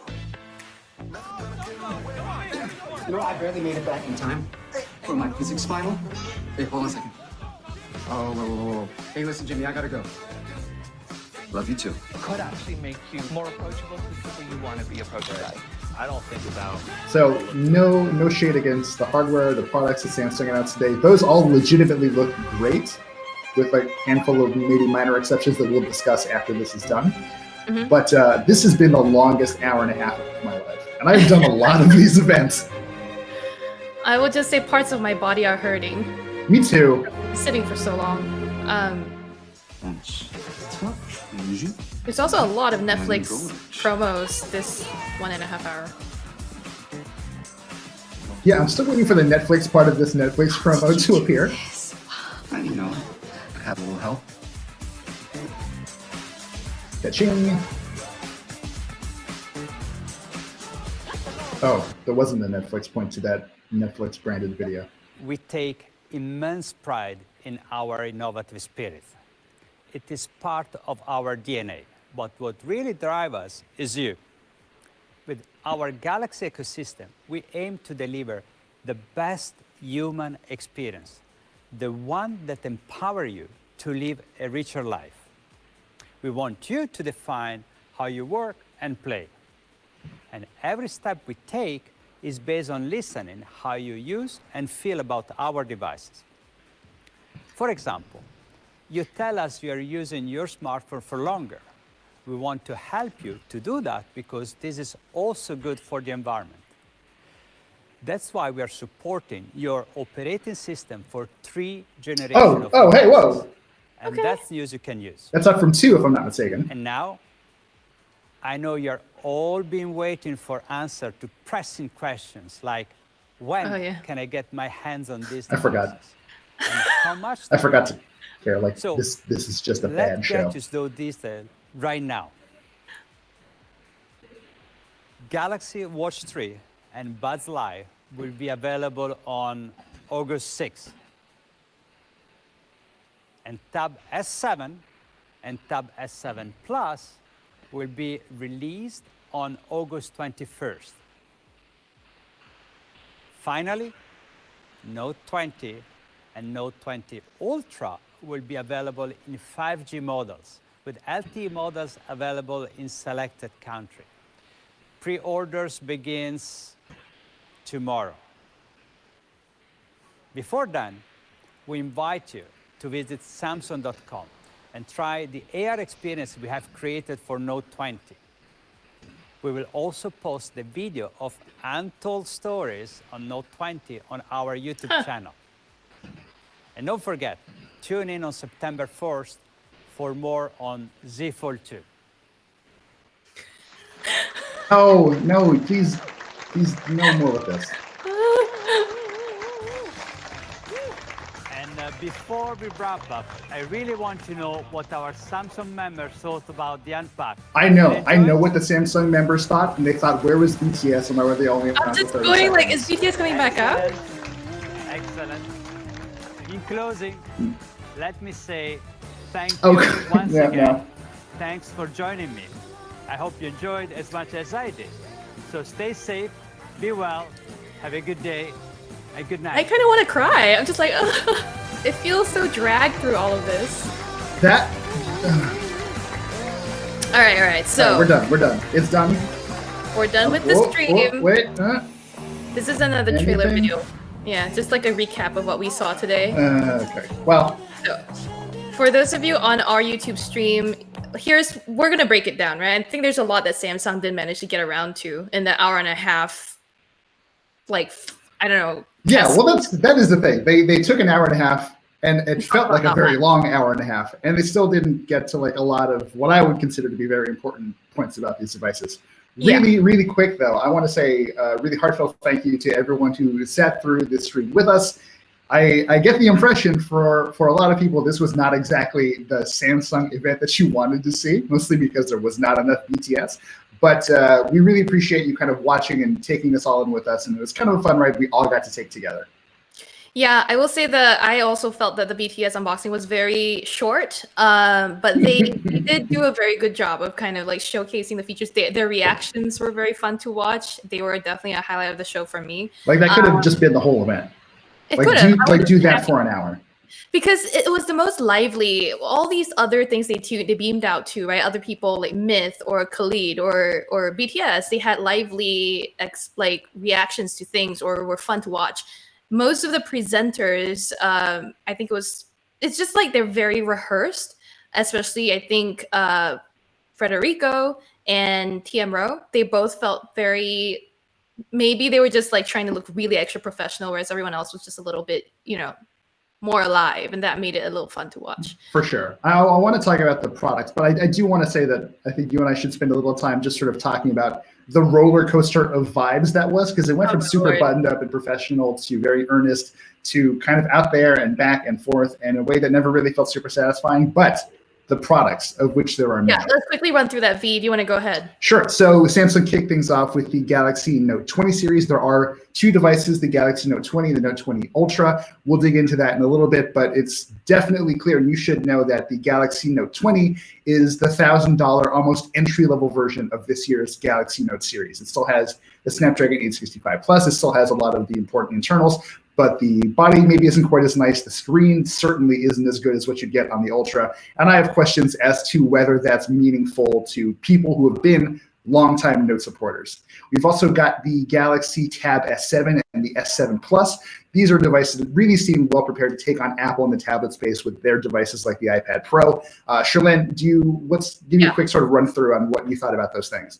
I can tell you that the S7 and S7 Plus, like the Note 20 and Note 20 Ultra, are, they have very good screens, except for the smaller one has an LCD 11-inch. The 12.4-inch S7 Plus has a 120 hertz AMOLED, Super AMOLED, and it looks like it's going to be really good looking. The design looks really nice. It's also one of the first 5G tablets. In fact, the first 5G tablets to go on sale in the US.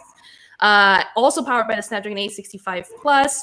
And I mean, the S Pen comes with, in that price, starting price of, I believe it was $649 for the smaller and $899 for the bigger, not including the keyboard case. We'll get into all of that in a little bit. There was also the Galaxy Watch 3 that was announced, again, borrowing a lot of features from the Apple Watch, talking about the ECG, talking about that. They didn't mention this, but there's a trip detection feature. They're calling it trip detection. Right. Which actually, wait, they're calling it what? Sorry? Trip detection. Like, oh, you tripped. Ooh, Here, that's not. A nice trip. Have a great fall. Yeah, but basically is another way of saying fall detection. Again, we can go into this in greater detail later in the post show. There was also the Galaxy Buds Live, aka the Galaxy Beans.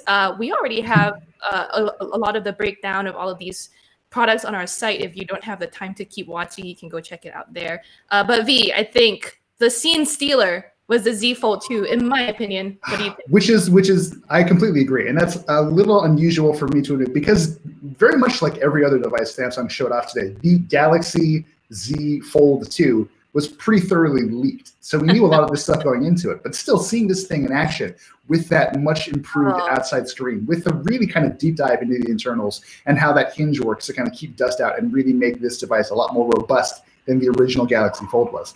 Samsung, I think it's fair to say I found most of the show a little cringe and hard to watch, but at least as a person who gets a lot of value out of real explanations, I liked it. The Z Fold 2 bit like really kind of brought it back for me.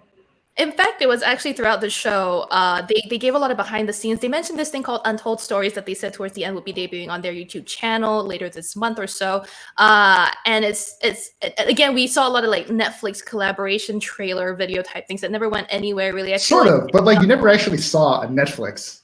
Yeah, no, really, well, they right? did show Umbrella Academy season 2. They showed, it was not a real trailer. They showed like the Ricky Gervais show. They showed Marie Kondo's, Magic of Tidying Up. A lot of that stuff was just like featuring in bits and pieces in the trailer. And I think that's why they had to show the Netflix logo, because they were using Netflix content. But anyway, back to the product really quick. I really enjoyed seeing the behind the scenes, right? I think also a lot of this keynote, this Unpacked event felt like Samsung trying to explain itself against the criticism it's about, like it feels like it's going to receive. Because with the Galaxy Fold, with all of the stuff that happened with it breaking originally, and the fact that they brought in Jerry Rig Everything's video with all the sand on the screen, I think they were trying to say that, like, we know we've been through a lot. Tim Rowe even says we've had our fair share of challenges.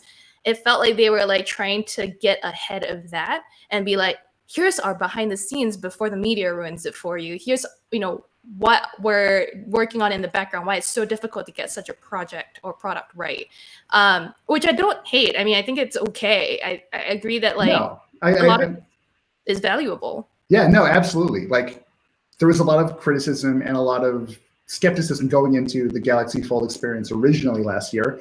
And yeah, like it was perfectly fine in some ways and definitely less than great in others. But I mean, I think the thing that people, especially in our industry, when we get so hyped up on like the new, like the TikTok rhythm of like new products, new features, it's really easy to get worried. It's really easy to start focusing on the next big thing. That you have to realize that like the Galaxy Fold was a very public experiment. They continued with the Z Flip 2, which is where they started to use that weirdo like brush mechanism. Like Samsung has basically done all of their foldable learning in public. And it seems, and none of us have touched it. No one has touched, to my knowledge, a Galaxy Z Fold 2 yet. But it seems to have learned a lot from that public education process. And it seems like it's really going to benefit from it. I cannot wait to test this thing. I also want to say like a few things about the foldable, right? Like one, yes, like to your point, Samsung has had to learn publicly and embarrassingly, but other makers of foldables are also learning from Samsung's mistakes because they're seeing all of these things happen and they're taking cues and going like, oh yeah, we got to make sure there's no like gaps for dust or grit to get in. We got to make sure there's some kind of dust guard in the hinge. And a lot of companies like TCL, even Lenovo, which made a folding laptop, tablet anyway, and Motorola, they could all stand to learn. I will say though, this brings me back to one of the points that I always try to make with new products like this is don't buy something first gen unless you have the money and the patience for something like that.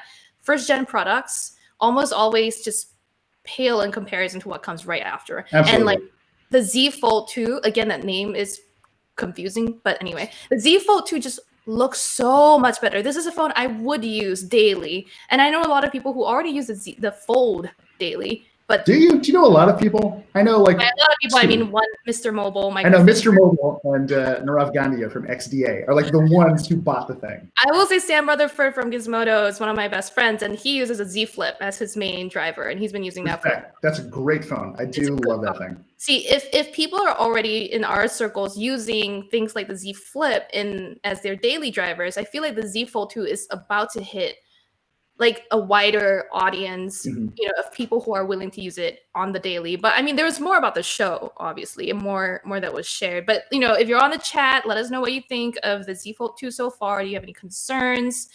It bums me out slightly that we have to come back for another event on September 1st. I wonder if they're going to do an event. It might just be like a news dump. and maybe Yeah, we'll get I to heard see them it or say, something. yeah, I heard them say tune in, but I was like, oh lordy. Yeah. I Shirley, don't know. what did you think of the notes? I'm curious. You and I have done a lot of Samsung stuff over the years. I like the Note line in general. I really like the S Pen. I like the again, the behind the scenes look at how they made the latency better and why that's important. I don't know. Seeing some of the in use videos of the Note 20 Ultra in that Mystic Bronze made me understand kind of what this color might look like in real life, and it actually seems a little more elegant and muted than it might be. A 120 hertz refresh rate screen on the bigger guy is On important. the Ultra. Mm-hmm. Yeah, on the bigger guy, I think will be good, especially for that size. God, can we talk about that size? 6.9 inch screen. Holy crap! I have the S20 Ultra somewhere in my apartment here. It's heavy. It's really heavy and it's huge. And I don't need my hands cramp up.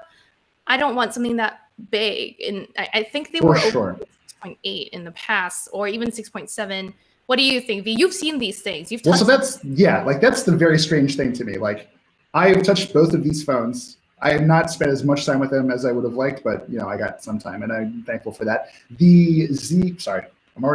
can't get Z Fold 2 off my mind. The Note 20. The Note 20 Ultra is a chonker. Like, it's a big phone, and it's got a big screen. The screen is undeniably great, and I will say, because of its 21:9 aspect ratio, and because it is just quite a bit lighter, it feels more manageable than you would think. But to your point, I think Samsung, I mean, this is purely me. I don't think the current version of the Note 20 was a particularly good idea. And that might just be because I really liked what Samsung tried to do with the standard Note 10 last year, which, if you're not familiar, they basically took the sort of high-powered Note 10 Plus formula, turned down a few dials, made it a little more modest in some ways, but more importantly, put it into a much smaller body. So people who don't have huge hands but want to see what the experience of using a Note is like, to see what people have been raving about for all of these years, and to use that S Pen. That's not possible this year because the Galaxy Note 20 has a 6.7 inch display, which, as I've sort of alluded to before, isn't quite as nice. It's only 1080p-ish. It's the taller equivalent of 1080p. Only refreshes at 60 hertz, which is not necessarily the worst thing in the world, but I mean, granted, $29. it's still a $1,000 phone. It's like they tried to make a Galaxy Note 20 Lite but forgot to make it cheap. And to your point, what we affectionately all call in the industry the baby Note 10 was a really nice phone to hold and play with, and it introduced people again. It was also a little bit cheaper than the Note 20 is going for, and all of those things I think are what made it great. Well, so you raised an interesting point. I think that's the one thing Samsung was really trying to do here.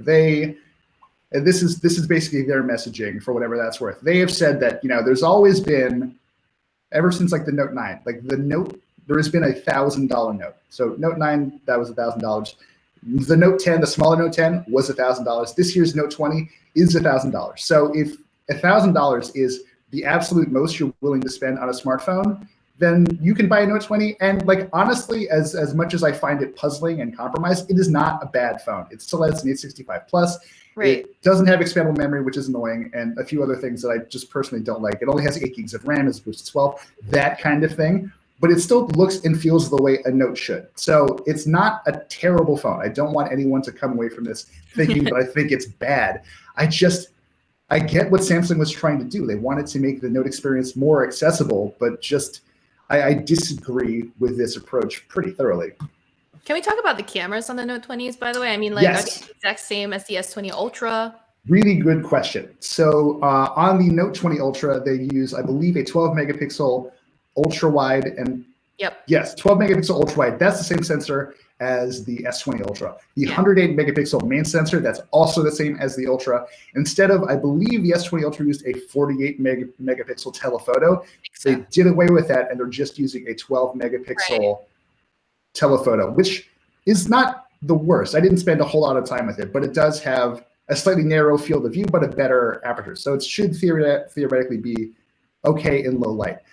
The reason they were able to get away with this is because they've brought space zoom back, that crazy long-range zoom feature, but they've capped it.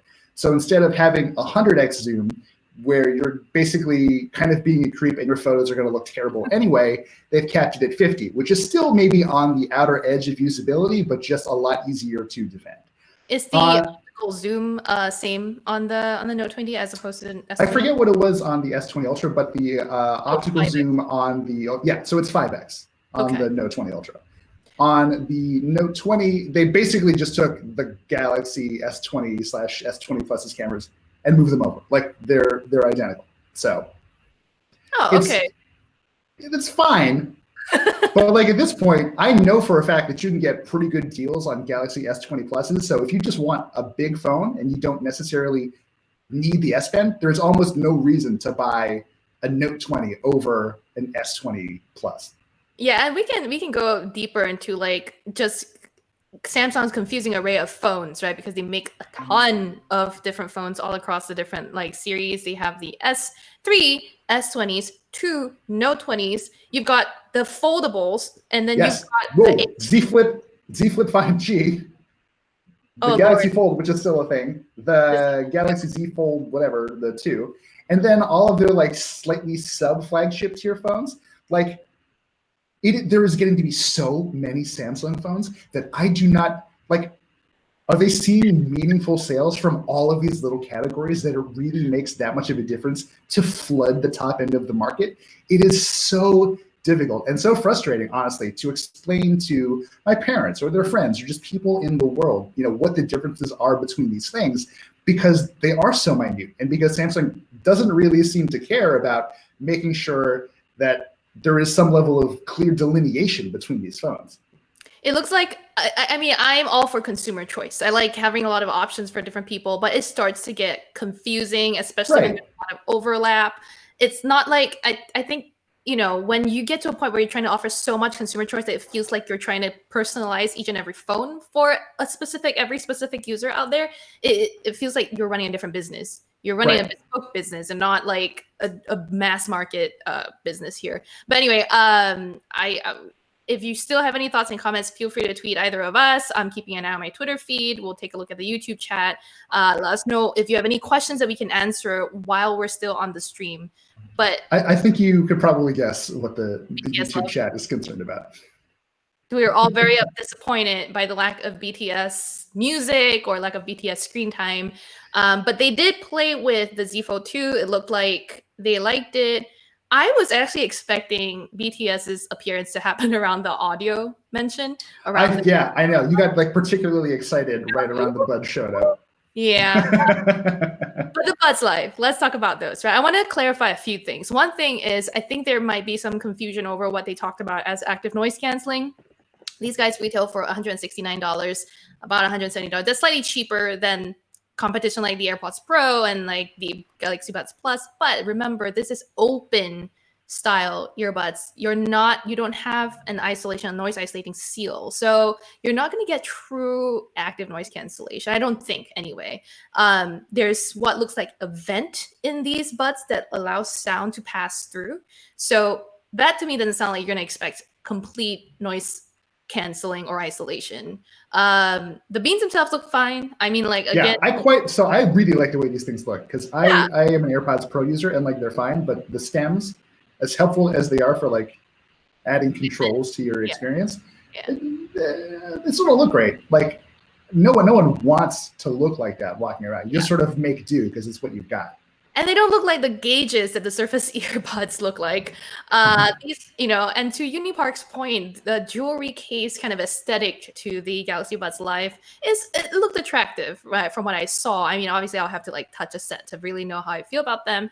But I think eventually, again, with the Galaxy Buds ecosystem, Samsung still seems to be selling the Galaxy Buds Plus, the Galaxy Buds, or the Gear Icon anyway. And then you've got the Galaxy Buds Live now. It doesn't seem like they're doing away with any of these branches yet. So I don't know. It seems like you'll have an option, right? And the Galaxy Buds Plus to me are actually really good. I really like, the battery life on those are crazy good.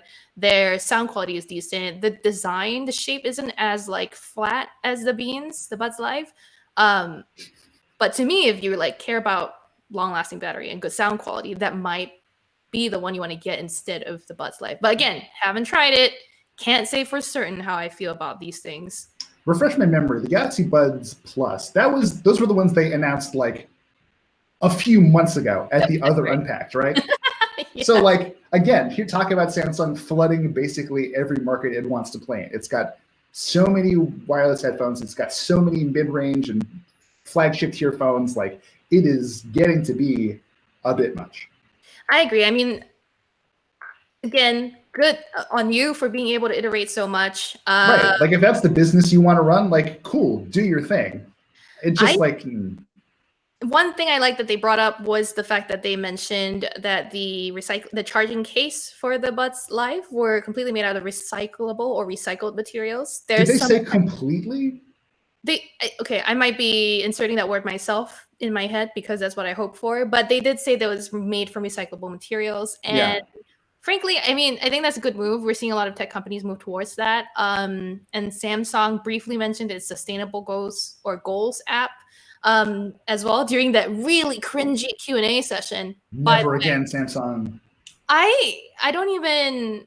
Okay, please tell me what you thought of the Q&A because like that was painful. I thought the show was over and then I had to sit through 3 very rehearsed, very like strange questions and answers.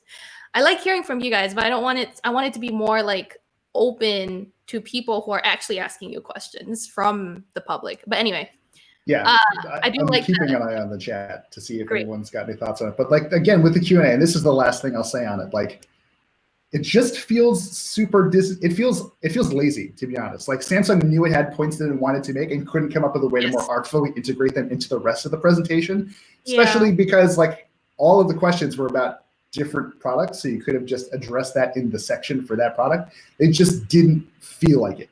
I know. It does not sit right with me. Look, I give them, I understand they're trying. I get their effort. But there's a more sophisticated and elegant way to do it. Now, I want to shout out really quickly. I got a tweet from Marina who says that she would buy the Z Fold 2 and that she loves the full-size exterior screen and the 3 years of updates because it's much better than 2. 3 years of updates. We didn't get to that. That is huge. It's on par with Pixel 8. But yeah, that is huge. And that's overall. That's not just with the Z Fold 2. That's for all of the devices they announced today, at the very least, with the phones, hopefully the tablets too. But that's important because people are holding onto their devices pretty long, and you want to keep them running, the same features as the new devices are getting. Really quick, Sherlyn, I'm seeing mixed in between all of the BTS messages and the purple hearts emojis. I am seeing in the chat, Brad and a few other people are asking for your thoughts on the Tab S7.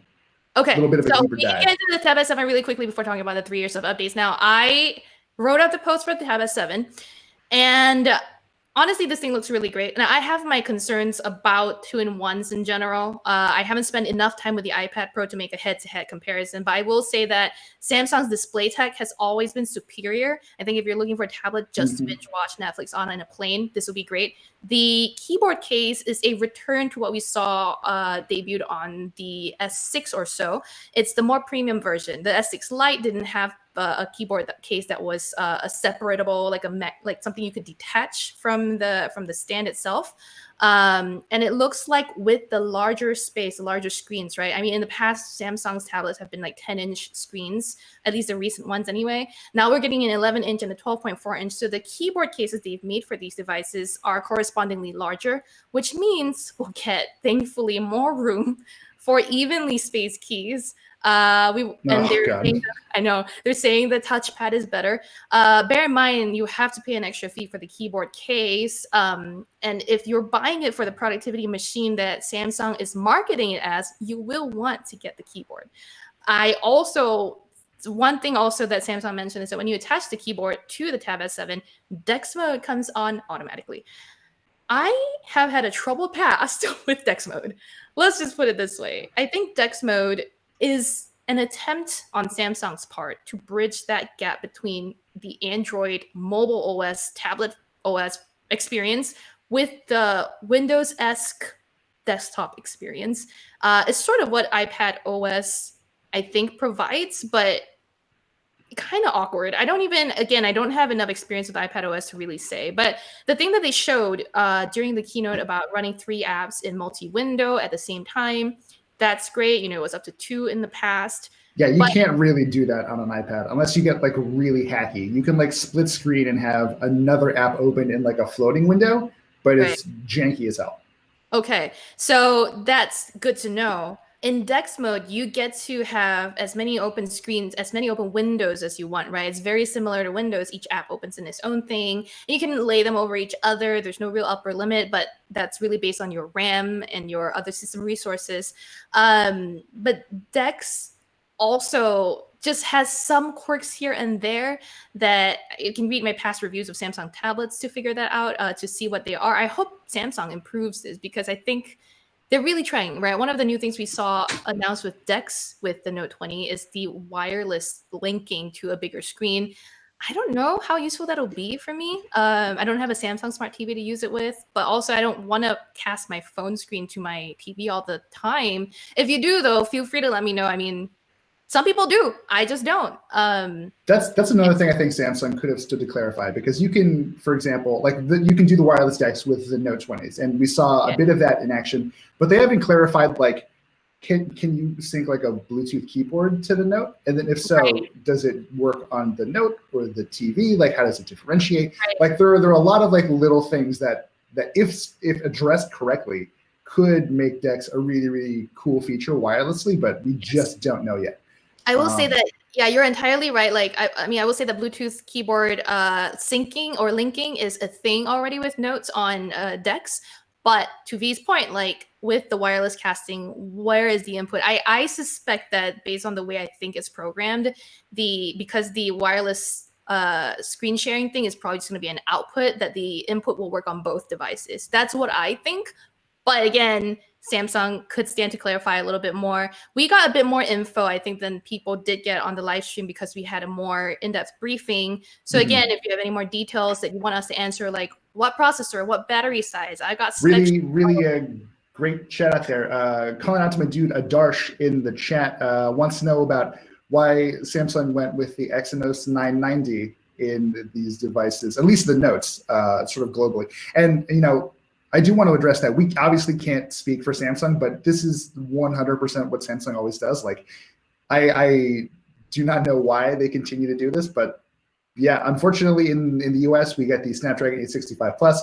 Everywhere else, I believe, gets the Exynos 990, which I haven't looked at too many of the finer details. I do believe is not quite as impressive a chip, and that does generally tend to suck for people who don't live outside the markets where Samsung does go in on the Snapdragons. We should really talk to them about that, because I've also been really curious.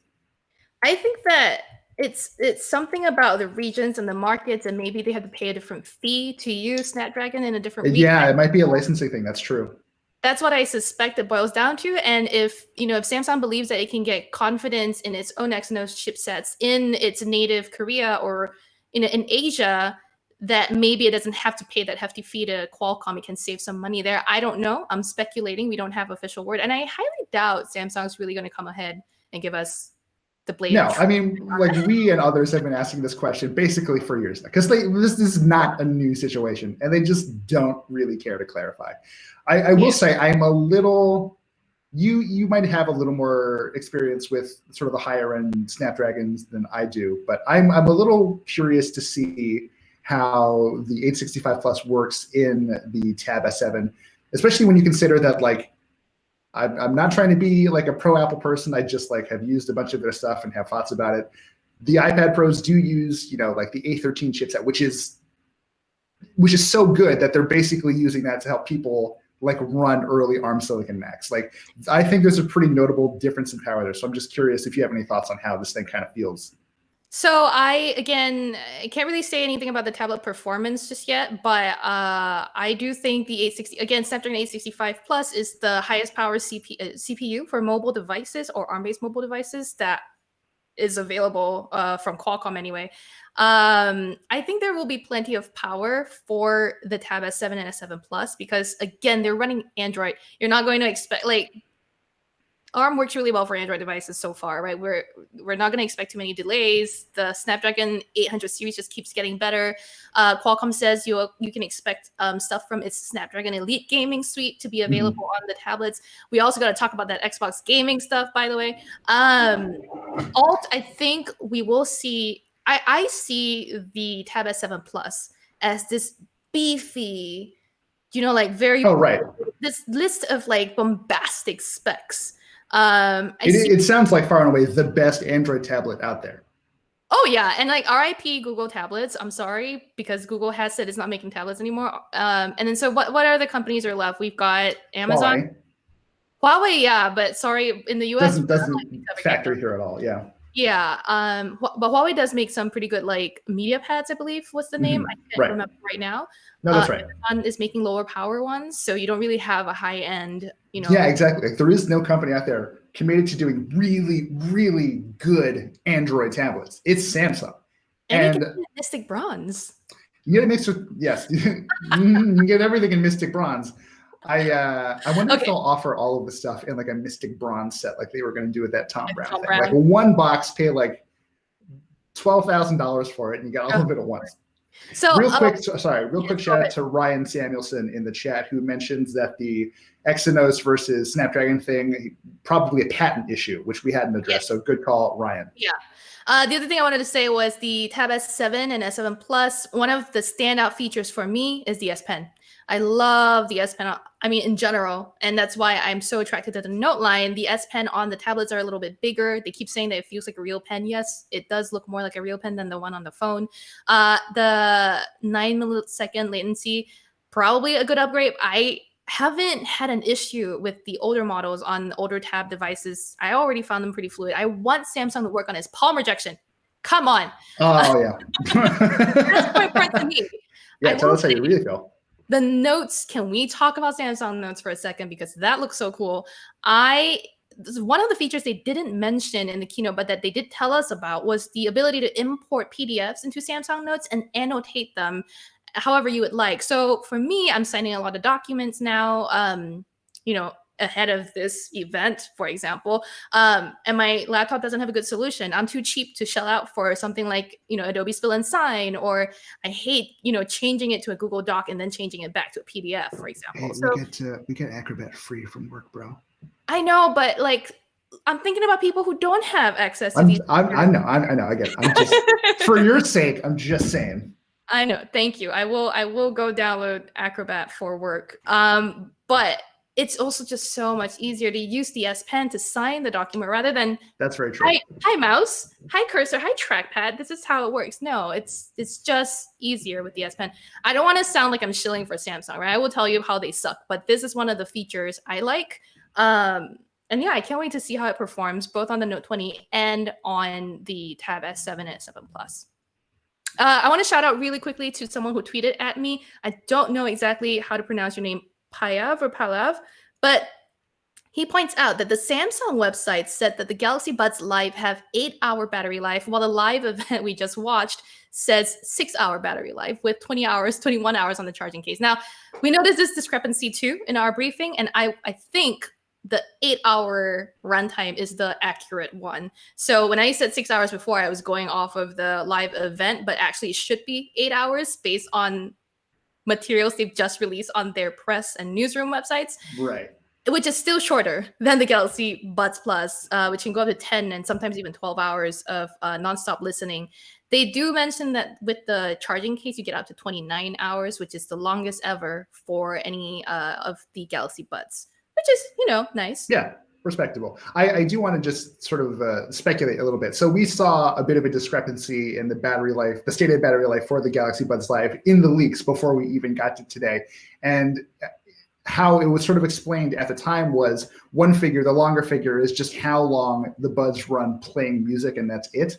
And the shorter figure, which was also kind of being thrown around, it wasn't exactly 6 hours, but it was close, was how much time you'd get with the active noise cancellation and the sort of always on microphone listening for your commands. So maybe that plays a part in it. We're not really sure. We'll see what Samsung says about that, but there has been some conversation about this difference in battery life already.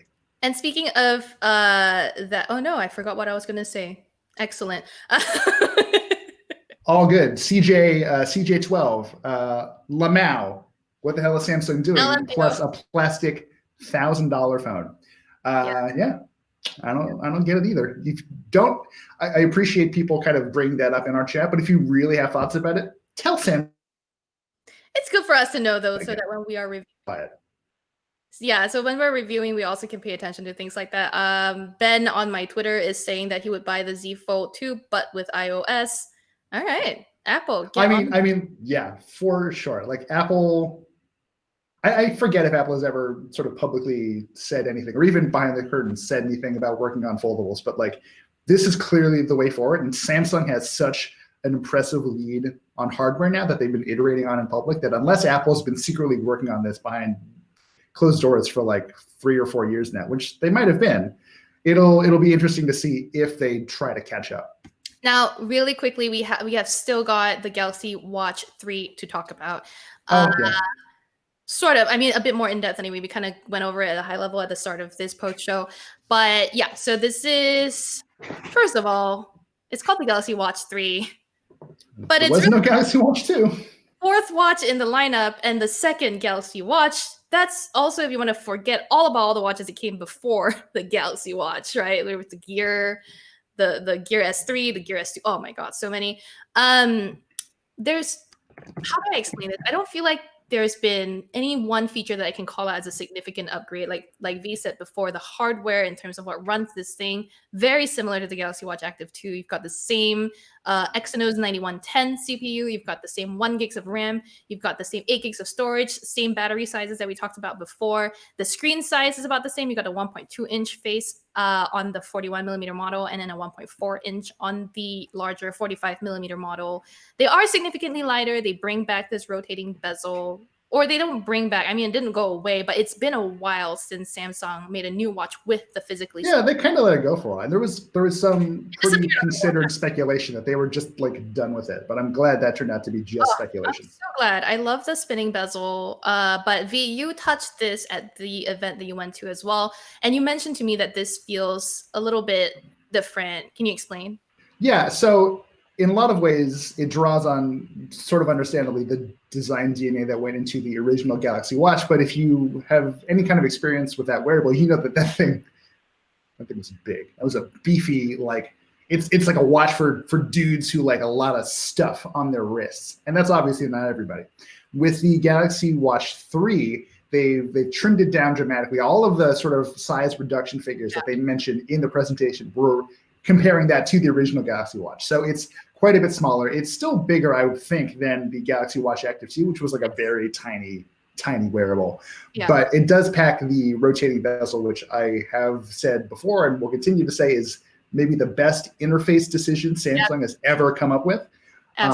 It does feel a little different. So on earlier versions, you got a really nice sort of satisfying ka-chunk each time you sort of incremented the bezel around 1 notch. And that's been smoothed out a bit. It doesn't feel as dramatic as you're spinning it, which I personally, it doesn't do anything for me, but you know, the bezel's still there and still works the way that it does. So I really don't feel like I have too much to complain about there. For me, the nice thing about having that physical ka-chunk, like you said, was that I could just rotate it and count the number of times it went and clunked into place and know what screen I'm on, right? That's kind of like the tactile cues that I needed. And I never really got that with the touch ones that were on the touch one that was on the Watch Active 2. So as long as I still get that sense of like individual notches, I think I'm going to be fine. But again, this is something I'll have to, wait till I play with one to find out. And, considering it's going on sale tomorrow, I will be able to play with one very soon. So stay tuned to Engadget for that. I'm live streaming here on the YouTube channel for our Engadget podcast live as well tomorrow morning at 10 a.m. Oh, right. Yeah, be sure to watch that. Watch that because I'll have the Pixel 4a and I'll also go over what else we've learned about these Samsung products really quickly. But okay, one more question that came through my Twitter was Point Counterpoint asks about the battery life because they used the Tab S4 and it had atrocious battery life. And they're wondering what the S7 or have the newer tabs been better at battery life. Can't remember offhand. There have been so many tabs, but I haven't noticed a significant battery drain issue on the S6, S6 Lite. So I hope that the S7 and S7 Plus are better. They do have huge batteries. The S7 Plus has something north of 10,000 milliamp hours, or if not just 10,000 milliamp hours. And that's pretty nice. But with 5G, again, these are the first tablets to have 5G in the US.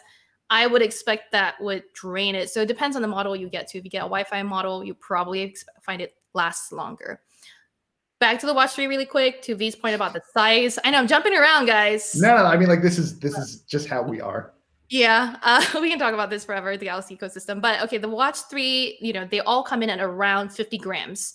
And if that helps you, great. The titanium model, which is only available for the 45 millimeter model, it is the lightest of the lot, which is titanium is better lighter than stainless steel.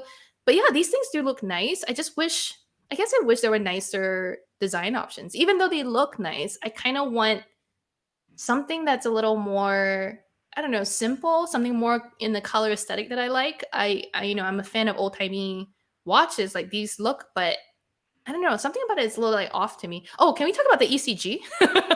Oh yes, really quick before we jump into the ECG, just want to give a shout out to our chat members, all of the ones who are still around after the BTS debacle. Thank you so much for watching and being a part of this with us. We've really enjoyed it. We've got about 5 minutes left on the stream, so if you have any pressing last minute questions, be sure to keep that, or be sure to blast those into the chat box. I am watching that. And Sherlyn, tell us about the ECG. So the ECG is something that we didn't know. What we were told was just awaiting FDA approval, and now we know that it has gotten FDA approval. It's coming soon. Right. And it works similar to the Apple Watch Series 4 and up. You're gonna press that little button for 30 seconds where there's an electrode, and it'll give you an ECG reading. There's other new features to the Watch 3, like the blood pressure monitor, the VO2 max, the SpO2.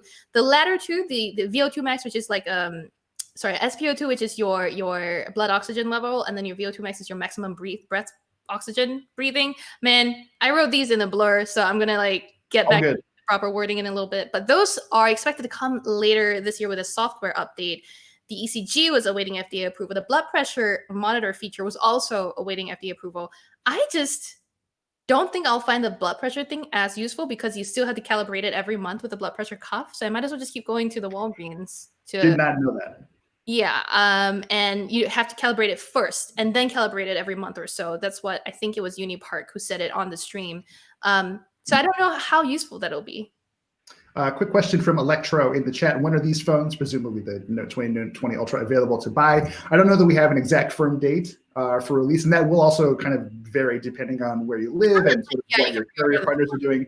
But you can pre-order them from Samsung, I believe, starting at August 6th at midnight. So basically much later tonight.